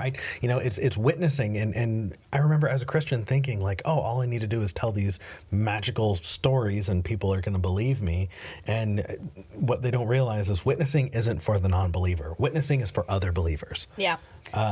It's fishtails for religious people by religious people. And I do want to give a caveat here, though, because I don't want to paint everybody with the same brush. The person in your life who really truly thinks that they had a spiritual experience is not necessarily lying to you and being deceitful in the way that we certainly believe Bill is. True. Right? So whether or not something happened is up for debate, right? I'm never gonna, I told Nick and Marcus, I'm never going to deny that somebody had an experience, right? If you tell me, V, I had the craziest experience, I saw a ghost, I'm not going to say, no, you didn't have that experience. What I might say is, how do you know it was a ghost, right? And so then we can have a conversation about what caused it. But I do want to make that distinction while we're talking about things like this, because I know people who very seriously think that they have the gift of discernment. And it's not a desire to win an argument. It's a way that they actually structure their lives. And so there's definitely some stickiness there when talking about it, because I don't want to make it seem like we think that everybody who says this is being dishonest. Fair. Okay. I'm okay with that. Yeah. Wonder if this is true or not, but first of all, liars end up in the lake of fire in my religion. So I have no interest in lying. He legitimately just went, I'm right because liar, liar, pants on fire. I'm right because if I'm lying, I'll go to hell. Okay. Mm-hmm. this entity, we were in a storefront kind of church, not like an ecclesiastical looking church. He's trying to throw out another story. So each of these times something wild comes up, he goes into a long-winded story that is a lot less fantastical that the hosts can tie back in on again. So it's here's something absolutely nuts. Oh, you're questioning it? Let me tell you a much more, quote unquote, reasonable, for the audience story. And this is just kind of what we go back to over and over again. A church is like in a strip mall. And this thing was so furious that we were praying with this woman that he started attacking the building. There was thunder outside. There was lightning outside. He was actually shaking the building. That sounds amazing. And well, it was pretty scary, but we just kept praying. I mean, literally, the ceiling tiles were coming loose from the ceiling. Yeah. And the funny thing is after that, we got asked by the pastor of the church to take our business somewhere else because we caused some damage. We didn't, but the demon did. This is real stuff. I have to imagine people in early tribes fearing lightning and attributing it similarly. So I get how that can be very scary. I just the whole building shook. I've been. Where did he say this was? I forget. But I mean, he's just. I was in a building during a storm. The building shook while I was doing some of my stuff. It was obviously a demon shaking the building. Gremlins where lightning is. Picked up the building, and I got you. Like you might shake a cigar picked box. up the building. Can you answer this question real quick? That's on the screen. I thought this was interesting because I didn't want to let this one go. You are mentioning crimes with. Yes. Cheers to Nick for being like, oh, wait a second, this is something that here's something with a basis in reality. So did you report any of this stuff to law enforcement or think to? Well, part of it is I was then and I am now a mandatory reporter. So yes, if a woman or a man, mostly women, came to me with these sort of things, we would go to the authorities with it. But the trouble is, and I know this sounds all conspiratorial, but a lot of police are Freemasons. A lot of judges are Freemasons. Yeah, look on my face. A lot of lawyers are Freemasons. And, so it's hard to get traction with this stuff. Wait, so because a lot of these... He's like, I know this might sound like a conspiracy theory, but here is one of the oldest conspiracy theories. Have you seen National Treasure? Documentary. Yep. It is a fact. So, okay. Here, let me bring this down while you talk. Go ahead. There are a couple different things that I feel like are confusing to me about this particular. So on the one hand, I was privy to the conversation that you had with your Freemason friend who said that Freemasons, like there is no tie between demon possession and Freemasons. So like where is that link for this guy that like I could not expect something to happen because of a demonic possession report because the police might be a Freemason? Well, so he's claiming that police, judges, and the government overall is being ruled by a shadow organization. It's being ruled by the Freemasons who are trying to prevent the demonic stuff from getting prosecuted, and it's essentially a grand conspiracy that's providing cover for. Right, but my question is, where is the link between Freemasons and demons? Satanism and the violent occult practices. He ties those together. No, like that's my ultimate point, is like all of this is equivocating all of these things as being the same thing, essentially. Yep. Okay. Hold on a second. Let me bring this back up really quick.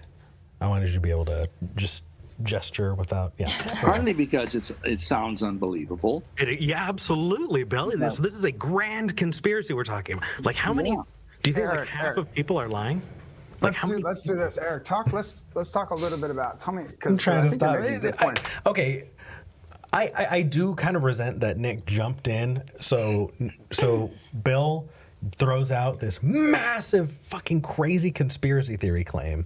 And I'm like, hold on, can we just appreciate how bonkers this is for just half a second? Oh, Eric, let's change the subject now. No, Nick, how about we take a half a second and look at the fact that this is something wild that has no basis in reality and has not, and I mean, you can actually look at it. You can actually study. You can actually investigate it and show how absolutely bonkers this is. And no. Let's change the subject again. I was bummed about that. You can see the look on my face like that's Marcus, not Nick, though. Oh, was it Marcus? To be fair. Sorry, Marcus. Come on, man. Marcus, I would love to, but I interrupted Bill in a really rude way, and I'd love for him to finish his point before we do. Well, I'm just saying that as you go through and I mean, we have done literally thousands of deliverances on people since the late 80s. Those poor people. And yeah, right. And many of them are just damaged people, but a significant number of them are people that are survivors of hardcore Satanism. Now, let me say this. When I talk about this stuff, I always try to differentiate, number one, that Wiccans don't do this stuff, that number two, that the typical Church of Satan type person doesn't do this kind of stuff. I say that there is a deeper level of these hardcore multi-generational Satanists, and I know, I was around for the so-called Satanic Panic. It sounds like you were a big part of it, Bill. Well, of course, for part of that, I was in it. But, The point is, you see, that's a trouble. If you're a Satanist, if you're an atheist, then you don't really have any place in your worldview for supernatural evil. Well, I think that would be best done with a question and answer where you can ask me about those things. That way I can give you, as an atheist, my responses. Beautiful. Before you ask the Beautifully question, done. I wanted to see what... Beautiful. Yeah. Yeah. That's a very, very polite way of saying, stop putting words in my mouth. Yeah. I like that. I like that a lot. Thank you. Taking notes. Aw. But yeah, I appreciate that he's being explicit in saying most people are not like this. This is a subsection of these groups, which, kudos for that reasonable moderation right there. But my bigger problem with what he just said, and I'm sure this is what you're going to bring up as well once Nick and Marcus let you get to it, is there's this assumption, and I find it so telling when religious people use this assumption about atheists, because what it does is it proves what they do, because it's projection, right? Yeah. So when he says, your atheism does not have room in your worldview for supernatural evil. And you have a vested interest against it being supernatural. Right. Well, what he's saying is, because you have chosen this worldview, you're sticking to it despite evidence to the contrary, because you just can't accept that this is true. And the only thing that tells me is that's how Bill forms his beliefs. He chooses a mindset, he chooses a worldview, and then he sticks to it despite all evidence to the contrary, because he has a vested interest in it being true. Yep. So, if you're watching this and you're a theist and you're evangelizing to somebody, just don't do this, because the only thing you are doing is implicating yourself in the way that you form beliefs. Because until somebody else tells you that's what they're doing, the only place that assumption is coming from is you. Do you get where that's not helpful to anybody involved? Thank you. Yeah, go for it. Marcus had to say true enough. Oh yeah, Marcus, you were waiting. Yeah, no, I think it'd be good, Eric, because I love where you're coming from in terms of you have relationships that you have a certain rapport or friendship with a number of Satanists. Can you share with us a little bit about just those relationships, the type of people that they are? Because I think that seemed to be the basis of kind of where we entered into this discussion. I'd just love to hear a little bit about that from your perspective. Absolutely. And it's not just my perspective. Inferno says my ex is a cottagecore atheist. Hail Satan. That can give you a lot of info. But every atheist I've ever met, every Satanist I've ever met is a sarcastic atheist. someone who is utilizing the imagery, and Bill, you said this earlier before, in a theatrical way to make a point. Often a point that Christian dominionism is moving into and trying to take over our country. And they do push back on that, and I applaud that very much. But I grew up in a church. I grew up in a born-again Christian church, and I was terrified of meeting an atheist. More or less a Satanist. Oh my gosh, I'd run screaming to the hills. I remember when I first met an atheist, I tried to see if I could smell like sulfur on him. You know, like, wow. You know, maybe they just got really dry skin and they hide their horns. And that's just a small piece of the kind of damage that the kind of thing Bill is saying does. That it's interesting that all of the people that we can verify don't do the things you said, Bill. But all of the things that are the most dangerous ones, there's no record of, we don't have indication of that. Like, there's nothing backing you up except for saying, and by the way, you don't say it happens in a small place in Montana. You're saying it's everywhere. You tell prayer warriors to watch their children and make sure that their children aren't out during the time of year that they get kidnapped and murdered, and your pets and your young men, and that these horrendous things that you're saying. Look out for those topless witches, am I right? In fact, all of those contribute to, as I said, an incredibly dangerous view of people that are not like you, that can really damage our ability to grow as a society. I think it's dangerous, and I'm challenging you because so far you've given me examples that, well, the atheists, or maybe I'm wrong. The Satanists, aren't the ones I'm talking about. The ones I'm talking about are the other ones, the ones I can't prove. So I like that I ended it there. That was good. Yeah.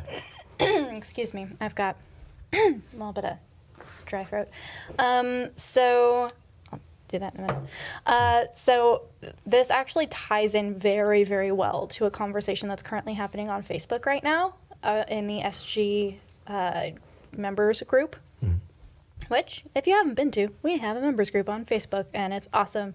But somebody was asking about the intersection of skepticism and allyship, and whether or not they are dichotomous, and whether or not they can exist in the same space, and do you have to lessen your skepticism in order to be an ally, or vice versa. And I don't think that's the case at all. But the interesting thing here is that you're doing exactly both at once, right? You are being an ally through applying skepticism, right? You are saying, here is a group of people that I'm not a part of that is being targeted and being maligned by a larger group, and I'm going to step in and say something about it, not suppressing my skepticism at all, but through directly applying it.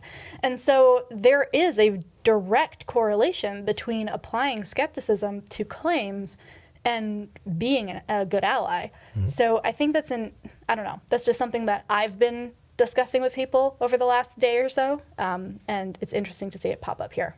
Cheers. The ones that don't exist. The point, I think, is you have a vested interest in tamping down the supernatural. That's an assumption about me, Bill. Why do you say that? Well, because if you don't believe in God, then logically I would think you don't believe in the devil either. I don't believe any of that mythology. This is correct. This is true. Okay, so therefore, I mean, if you were what I should have said is exactly, just because I don't believe your mythology doesn't mean that I'm trying to tamp down evidence that would cause me to believe it. Right. Why would you assume that I'm an evidence despite I am an evidence? Why would you assume that I'm an atheist despite evidence rather than because there is not convincing evidence? It just goes back to your point. Yeah. Confronted with things that have happened in people's lives that prove either A, that God exists, or B, that the devil is out there and he's real. He's out there, guys. That would rattle your worldview. Oh, absolutely. And I actually, in my show, people call in to tell me what they believe and why, because I want to have good reasons. So if I was given good reasons, No, you kind of get. I'm not going get to sit there. here and try and be a stick in the mud. Right. I want to insist that we have good reasons. So let's go there then, Dr. Bill. What would you say would be the best reason, your primary reason for believing? I'm sorry, Marcus was halfway through Sure asking, and I just jumped in for like 10 minutes. I'm doing really poorly here. Marcus, did you want to finish what you had to say? Oh no, I mean, so you had answered part of the question, but tell me, I mean, I'd asked you so tell me about your Satanist friends. I mean, just sure, the type of people they are. Tell me about your Satanist what you do with them, friends. about the relationships I you want have that with on a them, t-shirt. kind of what their interests are. Just be, they're just regular I want to people. humanize I'm wondering this. They're person humans for Sure. our audience, because you said earlier, you said as a Christian you would run away. Well, let's make them human for a minute. Okay, and that's sure. I want to do that. Yeah, your average Satanist is just a regular person like you and I. They have families, they fall in love, they get married, they have kids. They try to, live their lives the best they can.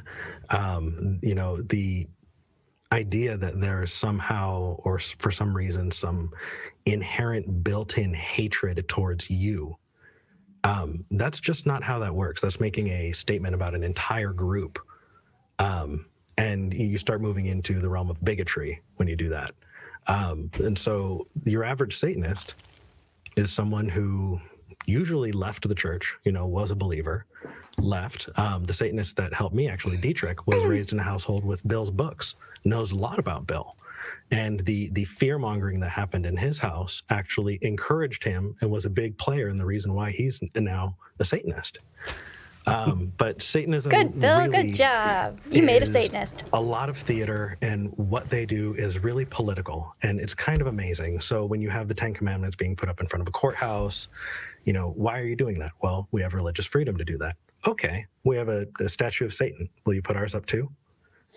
Well, no. And usually the statue, the 10 Commandments come down right away because it's not about actual freedom. It's about dominionism. Mm-hmm. They don't actually believe the Satan bit, but they know that you do, and they know you care a lot. And so they use that to affect that change.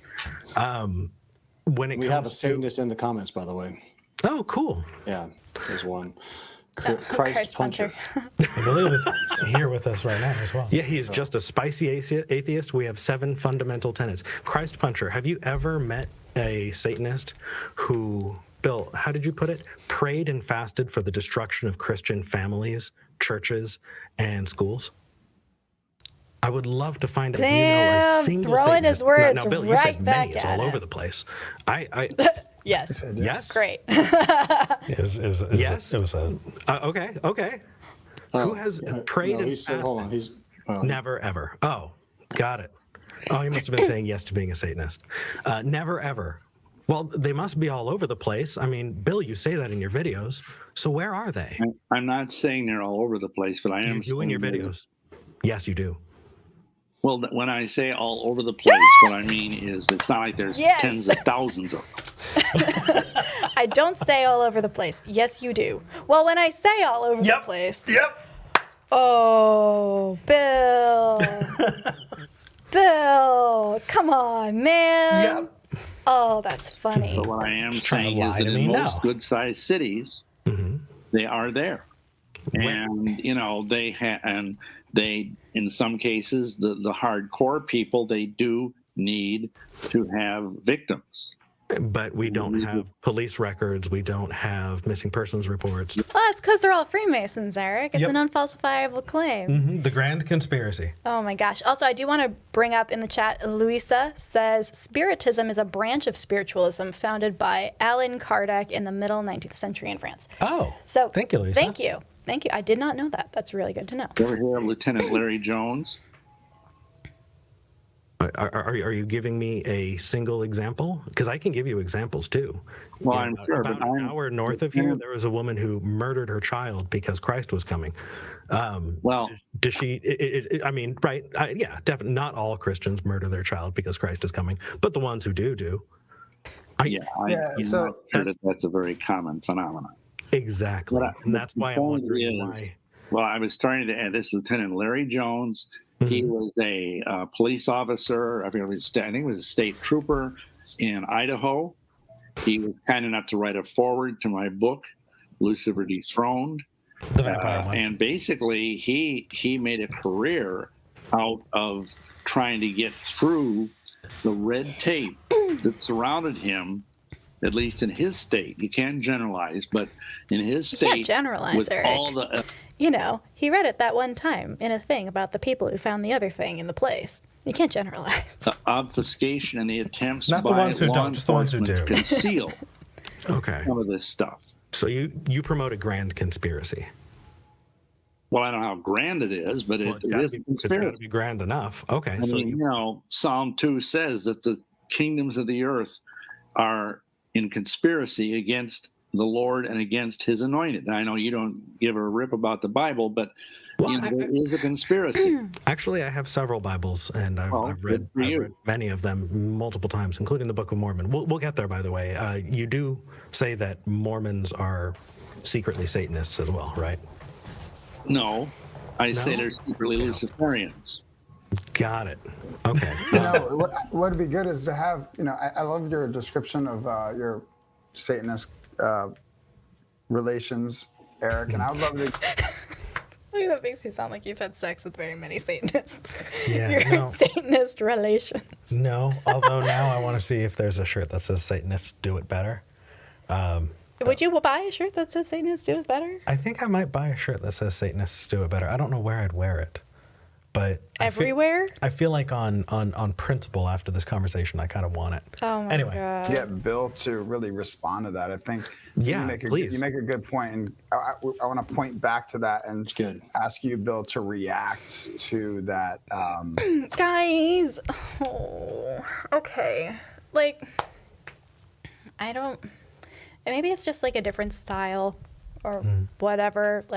Again, not my platform, cannot make decisions about it, but it's really awkward to stop a conversation in the middle where both people are actively engaging and being like, hey, remember that thing I said 5 minutes ago? Can you react to that, please? It's again, there's nothing morally bad about it. It's just. No, but I think I was pinning the other person down. Right, and that's the thing. If that's not what they were doing, that's what it looks like they're doing, and that's the problem, right? I'm not going to say that they were trying to come to Bill's defense or get you off track, but that's what it looks like what was happening, and what optics are important. Yeah, so maybe rewatch, think about how you're coming across. Yeah, and I mean, this is just a hosting thing.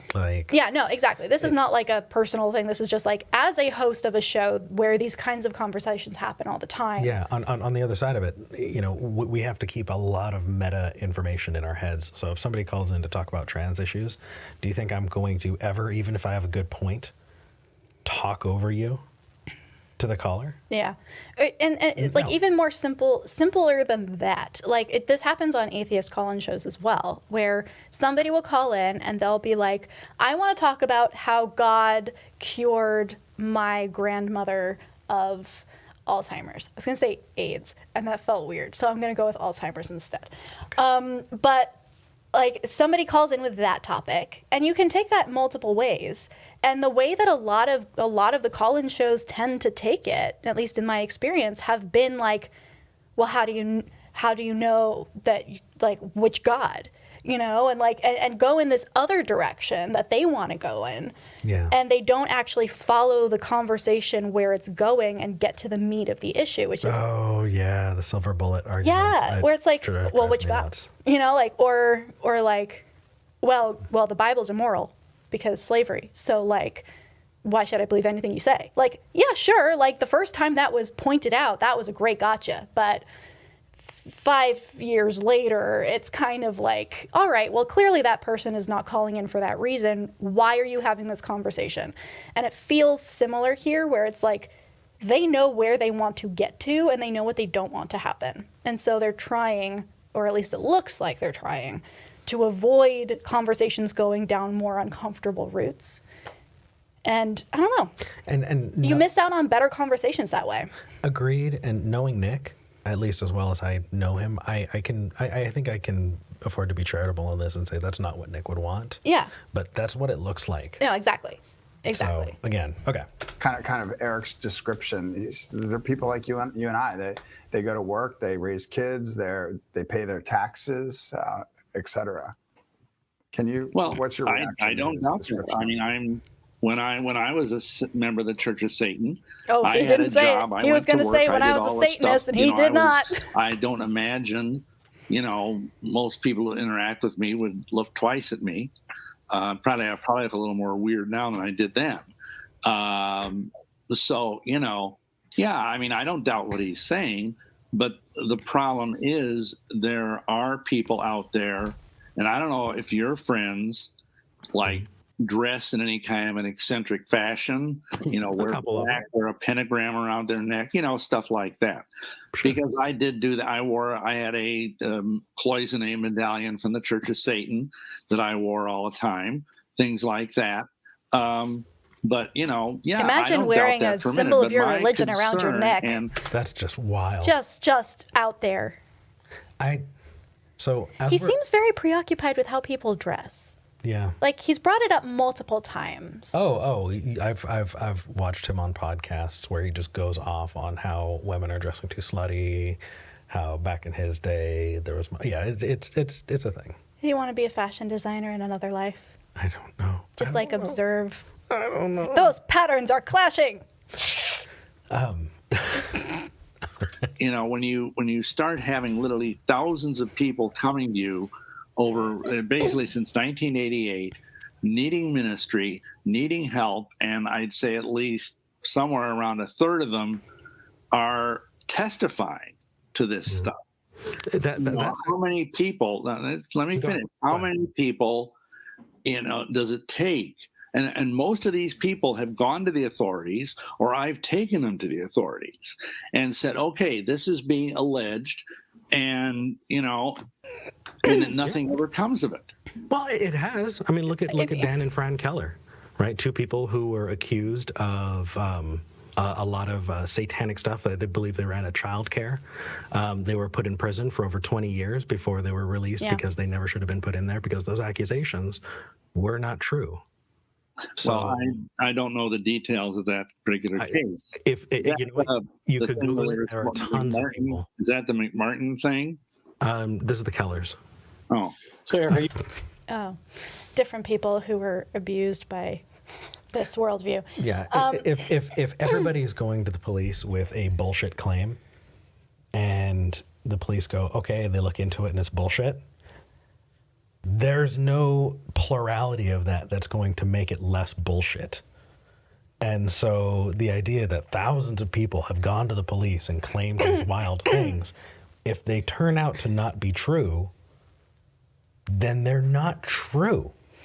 Yeah, I am just super hesitant to, I get where he's trying to go with this, and I get your response, which is, a mountain of bullshit, still bullshit. Mm-hmm.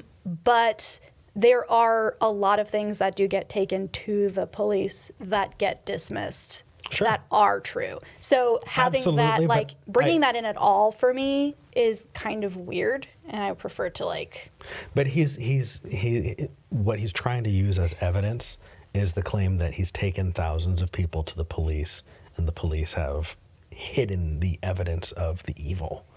And that's not just a colloquial, I wasn't listened to, which is terrible and is true.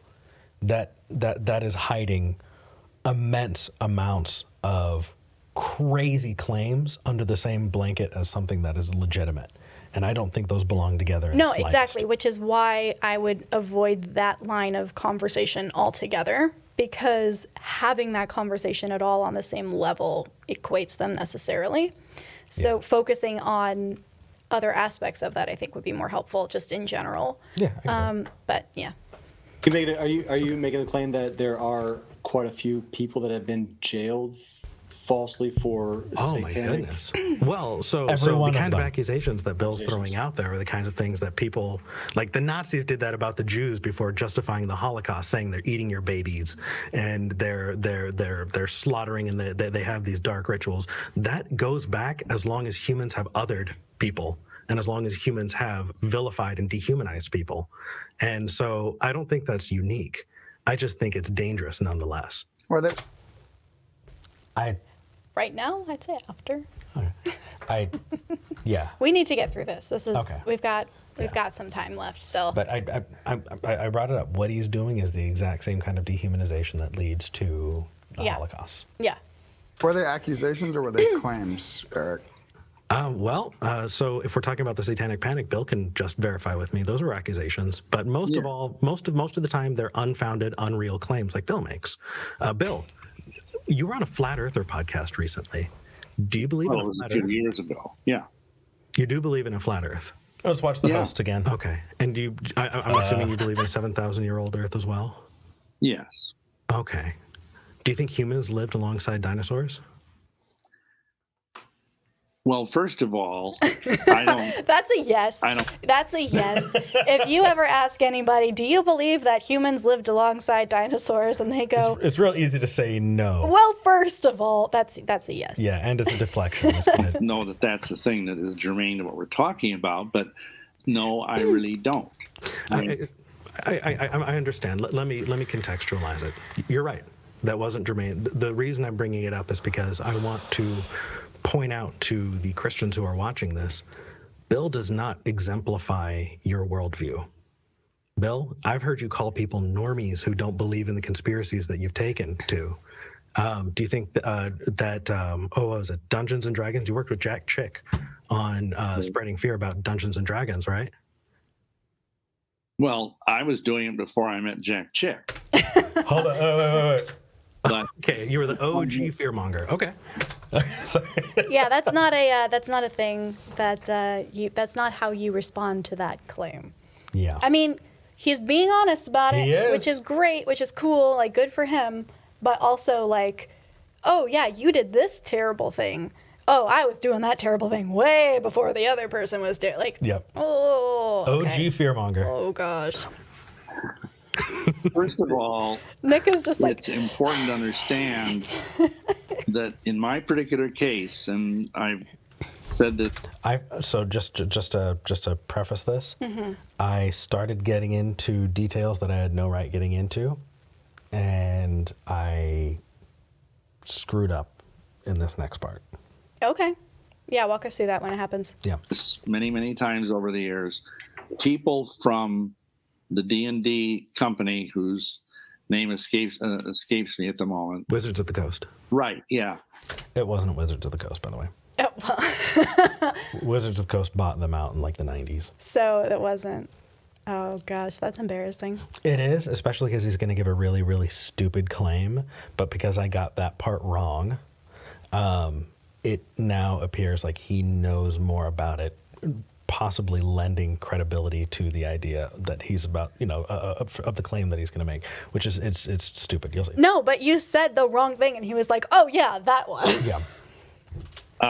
They were very near where I lived at the time in Milwaukee, and they actually came. They heard about our coven, and they came to us to get insight into how to make the rituals that were part Now, of the this board is game accurate. to be more authentic. In a way, they did actually consult with groups to make the rituals and the spells and stuff more realistic. I don't believe that. Yeah, I believe that is the case. Are you sure that's not tied to something you learned when you were a Christian? No, this was like the other day. Really? Yeah. So Yeah, I don't know if he was involved at all, because he seems to have this thing where he will talk about somebody else's experience like he experienced it. But I do believe that there were interactions where the people who were creating D&D were like, okay, give us some language, give us some ideas. So it wasn't like we're going to make these actual spells to cast demons into people. Which is, by the way, what Bill advised Jack Chick on in making those chick tracks, is that... Right, but I believe there's a nugget of truth there. And if I'm wrong, I'm happy to be corrected. But So you are actually getting backed up. There are people who are saying that, that is true. He's correct. Okay, cool. So there are elements of truth here, but I think that the implications that he's drawing from them are fantastical. And me thinking that he was specifically talking about satanic ritual abuse and how the D&D people came and sat in and watched this evil abuse. I got way out of my line on this one, so I screwed up here. Okay. So there were two guys that came and spent the afternoon taking copious notes. So I don't believe any of that. Wizards of the Coast is a West Coast group, first of all, so that doesn't even make any sense. Listen, you're showing your youth. Oh no! Oh no! Poor me! Please enlighten me. Look, I'm trying to rely on memory, and I don't. It used to be called something else. TNR. It was called TNR. Yeah, it was a bit cringe. T and R. It's super cringe. That was cringy. They were in, I think it was Racine, Wisconsin. That's where the D&D thing started. Now, I know now it's huge and it's out there on the West Coast, but this was back in the 70s, in the mid-70s. And it was either Racine or Lake Geneva, one of those two. They're like southern suburbs of Milwaukee. I messed up. So, I'm curious looking back on this because we're making fun of him a lot for doing this shit, so I feel like it would be dishonest to not be like, that was really cringy. I want to own my cringe. That was horrible. I should have been like, I don't know about that. That was literally the only moment where I could see that you were, in fact, on your back foot for a minute. Like, the entire time you were just like the epitome of class. And then enlighten me, Sage. Kind of, that was cringe. Not great. Yeah, so I shouldn't have done that. In the future, because I don't know how you resolve that, or if do you talk about that at all moving forward in the actual video? What? Like, do you reference the mistake? Oh, we got corrected by the live chat, and I go, that was my mistake. Okay, cool. Because I do think it is important, like this. And this is the other problem, though. Like he has been Bill has been making claims this entire time that are clearly not accurate. So when he corrects something that Eric, you said, the instinct to be like, oh yeah, thank you for correcting me, goes away because you're like, I don't believe anything this guy's saying. Yeah, But yeah, once you actually know that you've messed up, definitely correct it right away on air, like as you're interacting, because that's the only way that you get to not be Bill, by saying, yes, both A and B are equally true because I know what I'm talking about. You go, no, I messed up. That was a mistake. Let's address that and move on. Yep. Yeah. Between Milwaukee and Chicago. And they came to your Satanist coven. No, it was a witch coven. Your witch coven? Yes. Okay, where you did magic spells? Yes, Wicca. TSR Incorporated, Lake Geneva, Wisconsin, and founded in 1973. Oh, you know what? And people in the live chat are saying that Wizards of the Coast. Yeah, I'm just reading. I'm reading the Wikipedia page here, so as valid as this is, I like that. That's the thing they fact check, though. Like, I didn't even know they had access to Wikipedia this whole time. That would have been useful. I don't know, this entire last hour. But no, the thing they fact check is whether or not TNR got bought out by Wizards of the fucking Coast. Yep. Yep. That's even cringier. This is just. But you know what? It was me getting. Oh no! Yeah. Oh jeez. Okay. Just checking that out. Just quick pause. Bought out TSR. So everybody on here, quick pause. Sure. I know Marcus has a time constraint at 2:30. Steph's gonna hop in. How much time do you have, Eric and Bill? I had a couple more things I needed. Well, I was planning. I mean, you wanted to do a thing on holidays, but I mean, if you want to continue with this, I could go. And I don't know what time it is. It's 2:30. Well, it's my time, 2:30. I'm not sure. You guys are Central, so... I'm Central, yeah. Yeah. So, Eric, if you have more time, I'm happy to have you stay on. Or Sure. I did want to ask. Well, the thing is, Bill wanted to know more about atheists, and I've been talking a lot, and so it would only be fair to the conversation if Bill got the opportunity to ask me questions and talk to me. How do you feel about that, That's a very Bill? good point. Well, that's fine. I mean, Sarah did donate $10 as a super chat. Thank you, Sarah. But also had a really good point, which is actually something I thought of as well at the beginning of this and then lost it because, like, this is just so fantastically horrible. Hearing Bill S. again makes me think about how Eric had reservations about talking to this guy. Giving him a platform is dangerous. I agree. So what are we doing here, giving him a platform? Yeah, absolutely. I think there's a difference between giving someone a platform where they can espouse horrible things to an audience that they can, I think that the value here is Bill has not been challenged like this enough. And these ideas, these very specific ones, these ones that were in, Dietrich von Doom's home growing up, need to be addressed. People have debates not because they're wanting to platform the people they disagree with. It's the exact opposite. But I wanted to make sure that if I had this conversation, I was going to hold his feet to the fire. And if I wasn't going to hold his feet to the fire, or I wasn't going to be given the opportunity, I would not have done this thing, because that would be giving him a platform, and that is not okay. That makes sense. Yeah, it's kind of similar to how we deal with callers a lot on the show, which is we essentially platform theists all the time. Technically, like anyone who calls in And has a bigots platform. yeah. But we're able to address those issues on the spot and say, no, you're wrong. Here's why, which is an important thing to do, I think. The issue becomes either giving them a platform where they're not being challenged because you don't want to challenge them, or giving them a platform with people who are not equipped to challenge them, right? And so there have been times where we've hung up calls because we realized that there was a gish gallop happening that we were not personally equipped to refute on the spot. And so we didn't want to give that person a platform if we couldn't actively refute things. So doing this is actively refuting Bill as opposed to... Yeah, the good thing is, there's the age-old go-to, which is that which can be asserted without evidence can be denied without evidence. And so he made an assertion without evidence. I didn't need evidence to go. That's absolutely ridiculous. Fair. Makes sense. Cool. Thanks for the comment, Sarah.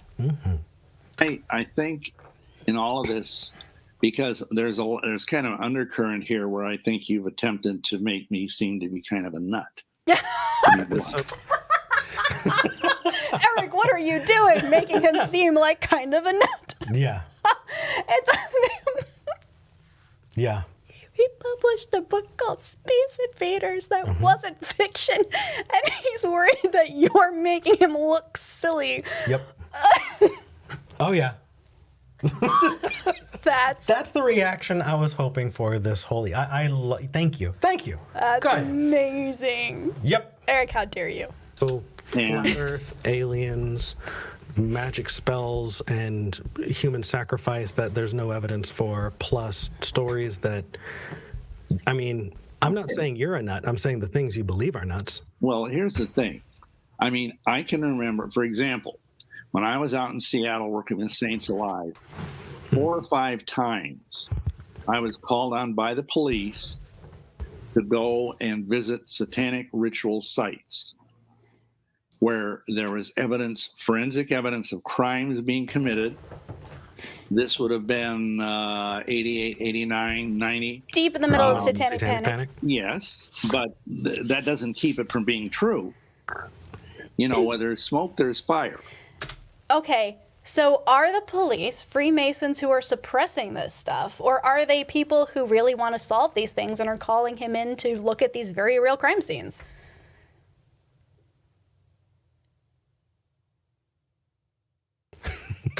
And there's this one situation, you were kind of making kind of a sidewise swipe at me about the whole werewolf thing. We had a woman come to us, a mother, and she had 2 little boys. And the little boys, like little boys do, made the mistake and going to an area at night on their bikes that was like a landfill with these methane gas things coming off it. And anyway, you got to give the ambiance. It's got to have. Sounds like he's describing the beginning of Stranger Things. Sounds like he's beginning to describe the beginning. He's describing the beginning of like the swamp thing. Okay. Hey, See how this goes. Real quick, pause. Marcus does have to go. I want to say goodbye to my co-host. I'm going to bring Stephanie on to fill in. Marcus, you're awesome, man. I love how you're looking Eric. that way. Bill, thanks for joining. Very good to meet you. All right, Marcus. So anyway, and according to the one child that was left, because the other child wasn't, they came across a satanic ritual in the middle of this, hellish landfill at night. And I mean, obviously it was the dumbest thing in the world to go there, but they went there because that's what little boys do. And they realized something bad was going on, and they pedaled out of there as fast as they could. And the child that was behind, they could hear something following them. Something big, something. This is a great, by the fireside like big, huge ghost story. Kind of like the Hulk or something would make. May I finish? Go ahead. Yeah, absolutely. Clarification if you want. And the boy that was in the lead turned around and he saw this huge, monstrous shape closing in on his brother.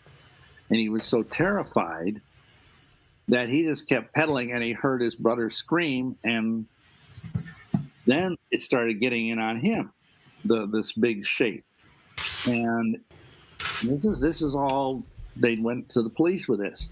And anyhow, the child felt this thing breathing down his neck. This hand came around, the child said, and grabbed him in the chest. And he, just because that's what most people would do, and I said, he cried out, Jesus. And the thing, that's what most people would do in that situation. I would probably scream, fuck. Like, if that happened to me, dead. I would not be saying, Jesus. I'd be like, well, fucking hell. Yeah. Scalded. And anyhow, they never found the brother. And the little boy that survived had huge gashes like this across his chest. And of course, they found no trace of any satanic ritual up there because, they clean those things up. Oh, God. Did he just say that, of course, they didn't find anything because they're really good at hiding shit? Yep, there's no evidence because, of course, the fact that there's no evidence is evidence of his claim. I don't know that, actually. Well, trust me. I don't. Oh, that's useful, too. Thank you. Thank you, Bill. Trust me. Oh. Well, yeah, I don't. Like I said, I find that a little insulting. Okay, here's the thing. Saying you don't believe somebody is not insulting. Like, that is not insulting. Like, yeah, correct me, Sage, or whatever, was insulting. Yeah. This is not insulting. If somebody's not like, whoa, Dr. Bill, how cool, I'm a Christian now. If you're not doing that, that's not disrespect. It's, frankly, treating you like another human being with a really weird and whacked out claim, frankly. And if it was another platform, at that point I would have been like, oh, you're insulted after you've been saying insulting things about other people for over 30 years. You're insulted. Oh, no, I'm so sorry. But I didn't. But anyway. Can I say something? Go ahead. I am, like he hasn't been talking this entire time. Am I going to be allowed to talk after talking? I believe in being honest and forthright and charitable in everything I do, and I don't lie. Now, what I said was hearsay. Really? Obviously, I wasn't there. I'm rewinding that. Hold on a second. Ready? Okay, ready? Honest and forthright and charitable in everything I do, and I don't lie. Now, what I said was hearsay. Obviously, I wasn't there. What I said was hearsay. Obviously, I wasn't there. That is the through line, Bill. That is the through line. That's the problem. You have you believed a kid went missing, and the only evidence you have is the very convincing evidence to you that there is no evidence. It's Ash has a good point. Eric said, "I don't believe you," but Bill heard, "You are lying." And actually, I think that is a really good point, because this guy's had 30 years for these fishtails to grow. Yeah. I can absolutely accept that he believes them at this point. I'm not saying, again, it's that experience thing, right? Yeah. It's not whether or not you believe them, it's whether or not that belief comports to reality. Right. It's a good Also, point.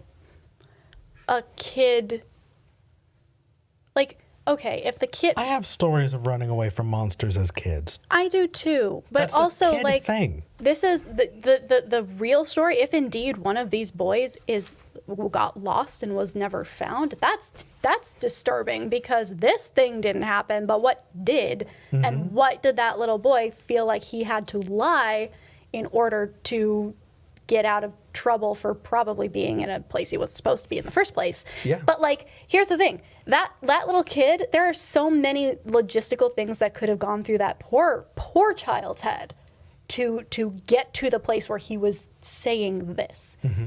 And to just take that at face value and risk that child starting to believe this and be scarred by this, because if you believe you experienced a thing, you will experience the trauma of that thing, regardless of whether or not it actually happened. So that's one of the most insidious parts of this. Yeah, and this is a traumatized adult. You know that, like, right? This is, yeah, exactly, and that's the thing. The repressed memories of that little girl that kind of like was the big showcase of the satanic panic were not real. They implanted memories in this child of being assaulted and tortured, to the point where she was traumatized by it. So the danger is not just this hypothetical situation where you are fear-mongering about a group and that group is then like kicked out of society.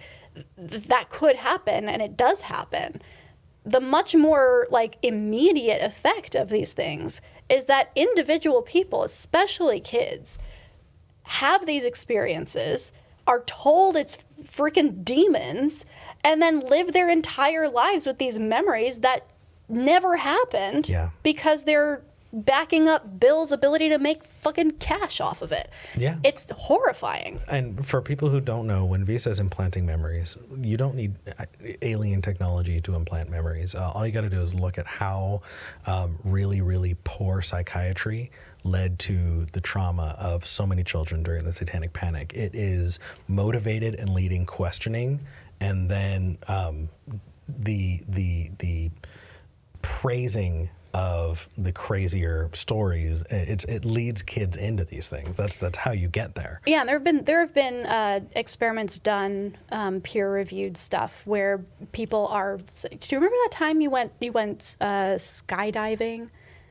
Yeah, you remember that time you went skydiving. You describe it and you say it often enough that eventually the person is like, "Yeah, when I was a kid, I went skydiving," and they fully believe it. And it's just a thing that our brains do. Our brains are not accurate at all, and the fact that this is being used in this way is insidious. It's horrible. But the mother came to us with the police, and they never did find the other little boy. That's sad. Now, it is sad. It's very sad. But you see, what people don't understand is that there is this powerful spiritual world out there where there's both good and evil. And, you know, you can discount it, or you can say that people that believe in it have a screw loose or whatever it might be. But the fact of the matter is, it's out there. And, you know, I could give you so many examples. I'm sure you could. But so reason, may I ask you, what reason do you have to not believe in God? Oh man, that's a really good question. Okay, so I'm sure I don't need to say you understand the hearsay. See, here's the problem with the usual response to that question to Bill, because the usual response to what are your reasons for not believing in God are things like, what are your reasons for not believing in aliens? Yeah, but he believes in aliens. Yeah, exactly. Yeah. I bet you anything that you brought up, why don't you believe in Bigfoot? I do. Like. Oh yeah. If I had, he may have. Yeah. Thing and the well, let me. Oh man, that's a really good question. I'm okay. So just. I'm sure I don't need to say you understand the hearsay thing and the a traumatized child and a climate where that's going on all over the news. What I'm curious about is just how you came to the werewolf conclusion versus literally anything else. But shrug. I don't know if you want to respond to that or That's you want to know my question for why I don't believe it. Well, it wasn't my conclusion. Sure. Oh my God. It was. It wasn't his conclusion. Well, you're sharing it 30 years later. Didn't know what to make of it. The cops didn't know what the child had. He needed more. He's not even claiming the story that he's claiming. He's saying I don't even believe it. Oh goodness. Somebody else came up with that conclusion. How is this? How is this supposed to jive at all with his concept of himself as a person who does research and is an academic person?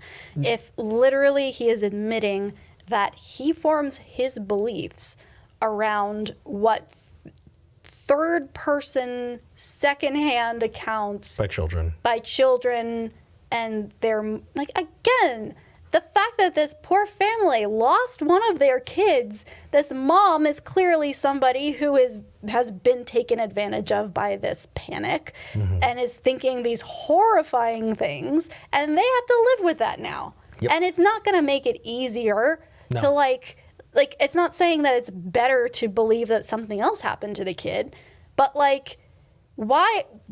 This is just, it's horrible. Yep. It's horrible. Okay. They had never seen, it was like a large claw, Didn't they say they were in like a dump? Plus the kid was absolutely terrified, of course. Oh yeah, absolutely. No, I did not jump to that conclusion. The mother did. She jumped to a conclusion. It obviously left an impact 30 years later. Yeah, sure. And I can only imagine what that child is. I hope he's gotten more help, since then. Yeah. Anyhow. So at this point, I'm like, I can try and drill in. Obviously, I'm getting nowhere. Picking my battles, moving forward. Yeah, at this point, he's just going to obfuscate some more. So. Yeah. And people can say, Eric, how come you didn't pin it down? Because at some point, you have to decide when you're picking your battles and what's more important to get moving forward. Yeah. Why don't you believe in God? Because it's so self-evident. But go ahead. Sure, absolutely. Honestly, it was kind of a death by 1,000 cuts. It was a lot of things. And when I first started having questions that my church couldn't answer, I thought it was a problem with me. I thought that I must be broken. And I repented every way I could, and I thought maybe it's just the congregation that I'm in. Maybe that's not correct. And can you just give me one example of one of those questions for our audience? Oh, sure. The problem of evil. What's the specific question? Sure. So if God is all loving and all powerful and is everywhere at once, then how come there are things like child leukemia? Okay. Right. How can like Nick, if I were to put you in a room where you could watch me torture somebody or just watch someone being tortured and you had the power to stop them and you didn't and you watched, would you be a good person? Me personally, no. Then no. For some reason that doesn't apply to God, and that confused me. I had other questions and a lot of things just kind of. Do you want me to give more? No, I just want to give the audience an example because sure. A lot of times we're just conceptually, for me as an engineer, I like to dive into. Yeah. Oh yeah, as an engineer, I like to Google. Another one was faith. What is faith? And why is it important? Sorry. Because whenever I had a question that people couldn't respond to, they said, well, you just got to have faith, man. Yeah. And I thought that faith was maybe just something I didn't have. And that's why I was broken. It wasn't until much later that I did a lot of research on a lot of philosophy, and looked into a lot of theology and the history of the church that I realized that when you're looking at the Torah, you're looking at the story a people have told themselves about themselves. It is an origin story of a group of people. it doesn't all check out, but it doesn't have to, because it's just the mythology of a group of people that they've told themselves about themselves. And once I kind of came to that realization, I realized that I needed to do something, because I'm an atheist. So people ask, Eric, why do you even get involved? Right? Bill, I'm sure that's probably something you're wondering. Why are you here, man? You don't even believe, right? Bill, yeah, kind of. But I'm here because I live deep in the heart of Texas. And out here, you can't drive too far without seeing a billboard asking whether or not you know if you're going to hell. The amount of overreach into people's everyday lives and the amount of terrible treatment that's been justified by religion has caused me to stand up and go, hey, you know what? These things that are being said, like, Bill, I do think that some of these things that you've shared secondhand, that you didn't see, that you weren't a part of, influence the way people see me in a really negative way. And it becomes something that people justify going, oh, you don't believe anymore? Oh, they lose family members. They lose a lot. And being able to say that you can be good without God is really important to me. Eric, I want to make sure you have sufficient time to answer his question. Yeah. But do remind me, because we did talk about me calling into your show on Sunday, and so just remind me to talk about, let's talk about one of those two questions. And if anybody watching wants to call in, I'm happy to. We don't. Little plug. We do our best not to yell at people or anything like that. Yeah, no, you do a really good job. And I generally don't railroad people the way I railroaded Bill. Bill, I recognize it's after the fact, but there was a lot there that was on my mind. The fact that you're like, I railroaded you is so funny to me. It's like literally the entire time you've just been like, oh, tell me more. I'm sorry, I've said too much. Okay, I thought I had been talking more because he was making the points that I wanted to make. I wanted to point out the crazy, and he did such a good job that it felt like I was talking the whole time. I mean, really, it. That's funny. Yeah. Oh, funny. AM Central, Skeptic Generation, youtube.com/Skeptic Generation. There's a way that you can call in. Also, there's a way that you can call online, toll free from anywhere in the world. Cool. No, thanks. And Stephanie, I know you have a question. I want to Bill, make sure there's time call for that in. before you hit the 3 I want o'clock to talk hour. to you. But go ahead, Eric. Continue your answer about why you don't believe in God, unless you feel like you've answered it sufficiently. You know, it's interesting. There was a lot of things that were framed that way. Bill, you said that there's an abundance of evidence, right? You mean for God? Yeah. Yeah. Well, I believe so, yes. Sure. And so why don't I believe so? You know, that's kind of the $10 million question. And, you know, as we're learning about each other, if somebody said that, look at the trees, you know, all of creation is evidence of Allah, duh, it's right there. Well, you have someone co-opting that claim. And then if you multiply that out by every religion there ever has been and every religion there ever will be, it all of a sudden becomes very unlikely. But at least you have a deism. At least you have the idea that it was created. But it wound up falling apart. There cannot logically exist an all-powerful God, period.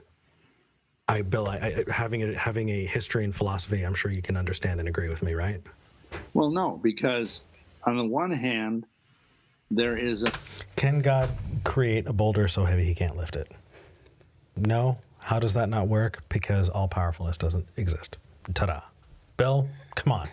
The idea of a covenant The where Simpsons got the this Almighty one. has given us free will. And when you have free will, you have the possibility of evil. And I'm sure you've heard this conversation. Sure. But the difference is, if I could back up one step, So I have a whole thing that I wanted to say about that free will retort is bullshit. But again, picking your battles. Yeah. I said a lot. The thing is that unlike these other texts, like the Bhagavad Gita or the Rig Veda or the Quran or the Book of Mormon, there is a tremendous amount of proof for the legitimacy of the Bible. Oh, this is so frustrating. We got back to the beginning of the conversation. Yep. We went a great big circle. Yep. And literally, he has not given you anything. It's been an hour and 12 minutes, and it's just been a series of making a claim, telling a story, getting vague, changing the subject, and now we're right back where we started. That is the entire dance, yes. That's really frustrating. Yep, make a claim, tell a story, get vague, change the subject. And, yep. That's frustrating. Prophecy, the fact that there are prophecies given in Like Old what? Testament, especially the Old Testament, relating to both the Messiah, Yeshua, Jesus, and relating to The thing that I'm so confused about, though, like, that again, we just saw what the Church and School of Wicca was offering in terms of its PhD or its master's, and one of those was prediction. So, on the one hand, he's like, I have certification in predicting shit outside of the Bible, but also the Bible's the only thing that predicts shit. Like, you can't say that you've been a part of these groups that allegedly practice the same things and then say that those things are unique to an entirely... It's... Yeah. Again, he's just saying whatever comes into his head. Yep. With the conviction of somebody who really believes it. death, the whole thing. I mean, I think it's like there's I don't have this figure in my head, but there's many different things that just on the day of his death, where he was in the power of the Romans, and none of this stuff could have been arranged by him. Like the fact that he was nailed up on the cross and they were casting lots for his garments, and things of that nature, or the fact that his hands and his feet were pierced, which was a form of execution that did not even exist when the Psalms were written. They have pierced my hands and my feet. They have numbered all my bones. Okay. I talk about it. Okay. And that it describes pretty graphically the effect of Roman crucifixion several hundred years before the Romans thought it up. That's not easy to discount. Well, you have the fact. It can be, actually. Well, it's easy to say. I can explain if you'd like. Okay. Okay. So I think the first thing is probably I want to address you directly. What you're specifically talking about are post, the life of Jesus. Or Yeshua ben Yosef, right? The post the execution, you have people who went out and spread the word. You have disciples, and then you have Paul, right? Who never met Jesus, but you definitely do have people who are trying to convince others, hey, this was the Messiah. This was this is it, and you do have, if you look at the way that the books of the Bible were written, if you start with Mark, then Luke, Matthew, and John, roughly, you can kind of switch around Luke and Matthew, that the further you get away from the time that it happened, the more amazing the claims become. I mean, I don't see it as ridiculous that people who were wanting to show that would also add those details. That's part of the problem when you have the prophecy and its resolution in the same book. If I hold up a book and say, "Hey, give me something absolutely wild," I don't think anything's wild to Bill. Wild. No, like that's the Yeah. Anything he has said in this entire stream. I couldn't think of anything because it had been just thing happens. It's true because the book says so. It's in the book. Biblical. The book says it's true. You're talking about biblical occurrences? Yeah. But one is in the Tanakh, the Old Testament, and one is in the New Testament. Right, Bill. Exactly. Everyone who wrote the New Testament had access to the Tanakh to infuse what they were writing with whatever they wanted to pull from it. If it's right there, the only way that this would be convincing at all is if the Tanakh was lost for millennia, and then independently the New Testament was written and it corroborated it after it was found hundreds or thousands of years later, then we would have a conversation. But when it's right on the fucking desk next to you as you're writing the thing, Like, and when you have a vested interest in trying to prove that supernatural claim, and you're writing the story out, no duh. yeah. Sure. And there's a certain amount of adversarialness there. But like at this point, after all of this, with talking with Bill this whole time, it doesn't even feel like he has the capability to make that connection. I don't think he was born without it. Like, I wouldn't say that this is something he inherently could not get. I think he relinquished it. I think he decided, I'm not going to think about this shit anymore. I'm done. I'm just going to accept things. And so the points that you are making and the points that we're making right now, it's not that they would go over his head, because I think that's insulting. I don't think that he has like an inability to comprehend this, but it's so very clear that he has shut down the part of his brain that is in charge of critical thinking. Yeah. And it's a survival mechanism. And it's, I mean, frankly, for him, it's the way he's making his money. So like, of course he can't approach that too intensely, but like, it's really frustrating because at this point, it's an hour and 15 minutes in. I'm flagging a little bit. Yeah. And we're seeing our numbers start to drop a little bit. I think people are heading out. But like, it's really frustrating to see. Well, let me skip forward then. If we're going to finish this shortly, then I do want to get to the end. Does that justify poisoning the well? These fish that live down way in the Joseph Smith was a sorcerer. Mormons, where they're born again, and I don't think it's poison to tell people the Graham, okay, hold on. I love that so much. Hell hath no fury like thee being annoyed by malarkey. Oh gosh. Yeah. I want that tattooed on my body. Please no. That's amazing. Like Paul says, I therefore become your enemy because I tell you the truth. Eric, are you claiming? Are you reference to his comment about magic underwear? Is that Oh, no. I've got a pair of magic underwear in the closet, actually. There was somebody who deconverted who gave me their old pair of magic underwear. I think it's hilarious. I'm going to... Because my best friend's Mormon, and that is definitely... I feel like there are so many... I mean, for me, I think that it can be compared to someone's favorite novel, and using my middle initial is tough. Okay, because I've all... Right. Okay. I do want to give closing statements. You've got a background in philosophy, Bill. You know the no true Scotsman fallacy, right? Yeah, become your enemy because I tell you. I mean, for me, I think that it can be compared to someone's favorite novel, and you've got a background in is this idea of, maybe I just give the example. Bill and I are sitting at a I'm going to spend too much time looking for it. In the end, I plug the show again. I tell him that the Messianic Judaism is anti-Semitic, that what he's talking about is dangerous and incredibly ill-founded. And I feel like if I can find it, that I don't want to go through a half hour of content to get to it. But there is another good mic drop in there somewhere. So so go and look for it. Yeah, let us know. But yeah, if we want to just like get to the closing statements, sure. I think that probably would make sense. Who will debate certain bigoted racists? Catholics to avoid, persecution.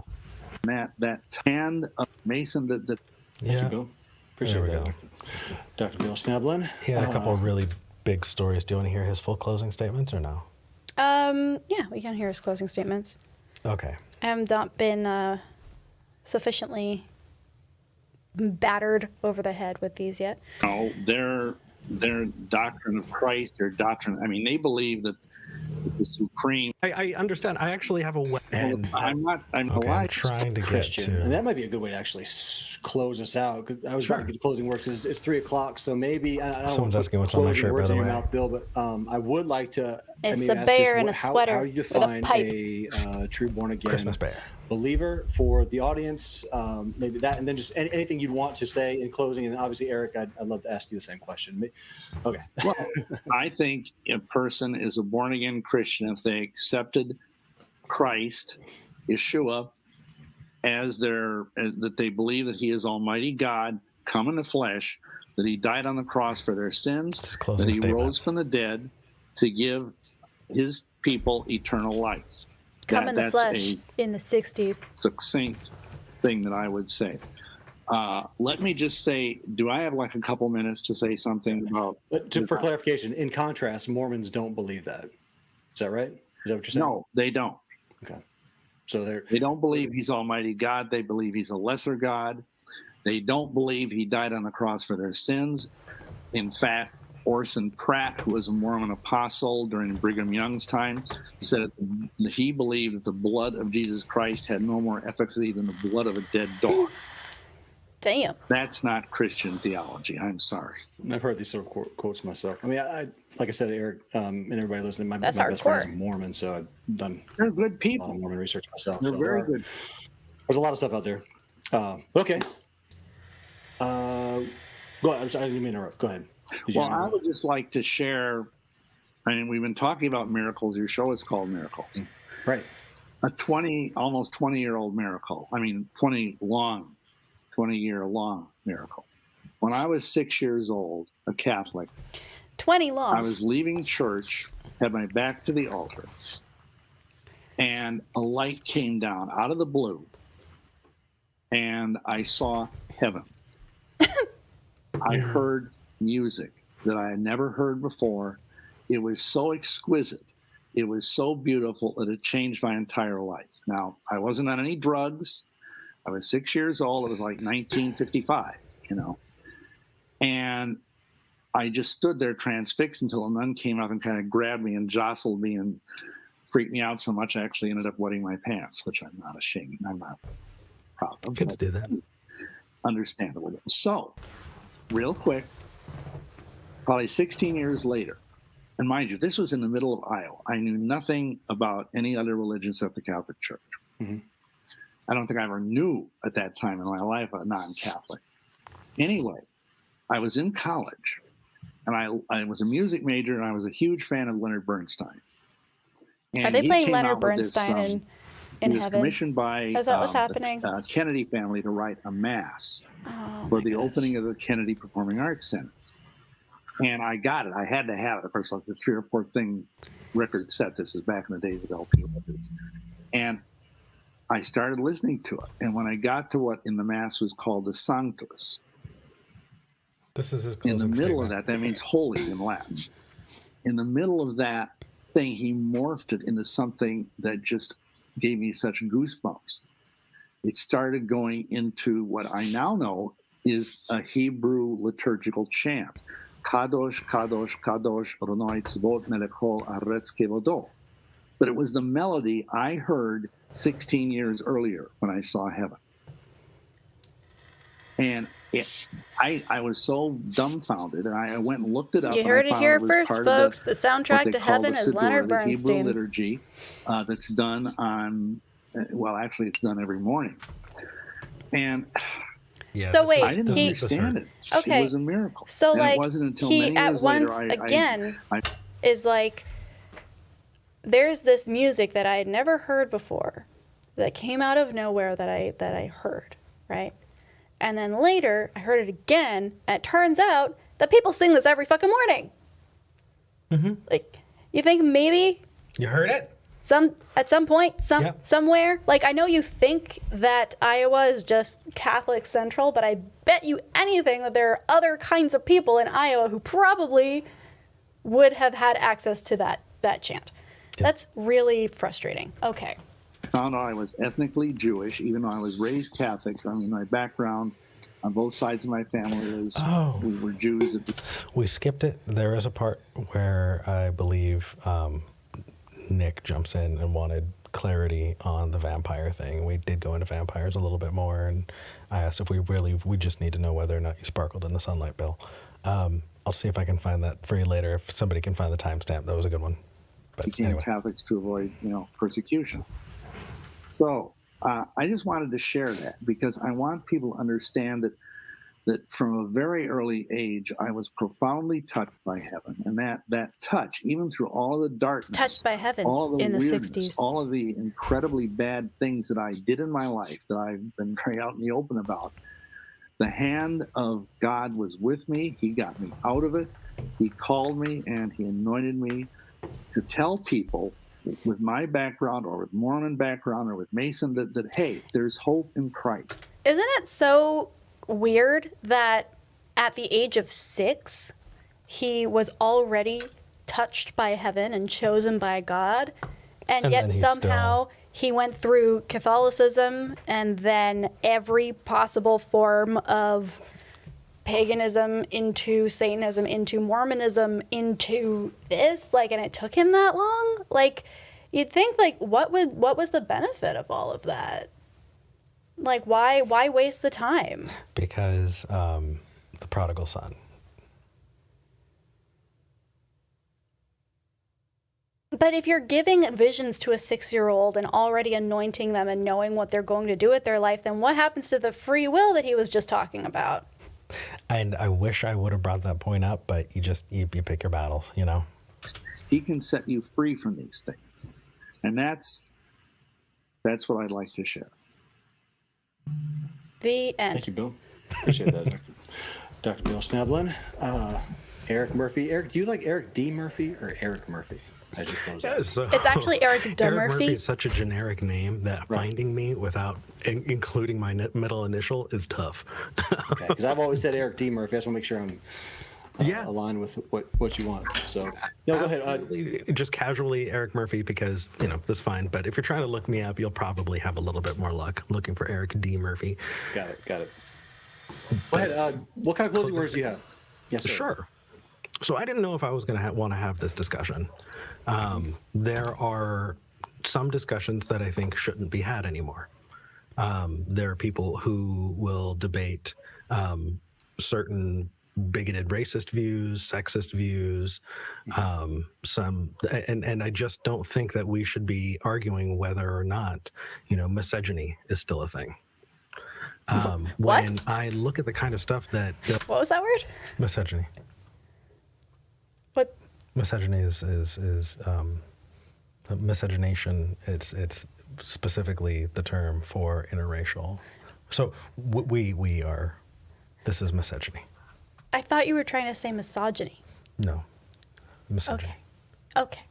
I was like, that's a very weird way to say misogyny. But that you're is talking about something else. Yes. Cool. Bill has shared on his channel that for the last 30 years, he has actively given ammo to people that is not verifiable by his own admission, is secondhand, and yet says regularly that Satanists are doing these things. It's a misrepresentation of a group that leads to its dehumanization and can justify people in treating them poorly. It is an impediment to our growth as a community, and also you should have better reasons. For those of you who are watching, if you think that the ex-Freemason, Mormon, Illuminati member, vampire, all of these claims that he's making that he doesn't have evidence for, I didn't say which Wicca. I know that you did the Wicca thing, and you know, saying that you were in Satanism, you know, but nothing happened until the thing you can't prove doesn't help. But like, you guys, if you find yourself in an echo chamber, please research it, look it up, look into it, but don't fall into this, because this is the antithesis of what I am trying to do with my platform. This is the antithesis of what I'm trying to promote. I want to see positive discussions that don't dehumanize other people. And that's all I'm going to say. If you want to talk about what you believe and why, give us a shout. We're on every Sunday at 11:30 a.m. Central. Skeptic Generation, youtube.com/Skeptic Generation. And thank you for your time. Thank you, Eric. And everybody, I'd love to read your comments about how you thought the discussion went. I appreciate everybody. Stephanie, any? Yeah. So, what do you think, V? That was grueling, but in a fun way. Yeah. It's like gruelingly fun. I know that we planned on today, and then once we got closer to today, realized that today is our anniversary, and so this is what we spent our anniversary doing. Yeah, we actually went out to dinner very early so that we could come back and do this on our anniversary. Yeah. But you know what? If we're going to make a promise, we're going to keep it, and we're here. And V, thank you for watching this. I appreciate it. I know that I really screwed up on the D&D thing, but I feel like I held his feet to the fire pretty well. No, you did. You carried this, I think. You clearly had done the research and were prepared to talk about things that nobody else was prepared to talk about. And the way you led it along was very polite, but very like firm as well. So I don't know. I think you did a really good job. Thank you. And as is the way it happens with live things, you misspeak, you correct yourself. It's fine, but like, yeah, I don't know. Bill has blown my mind. Really, honestly, it's yeah. Geez.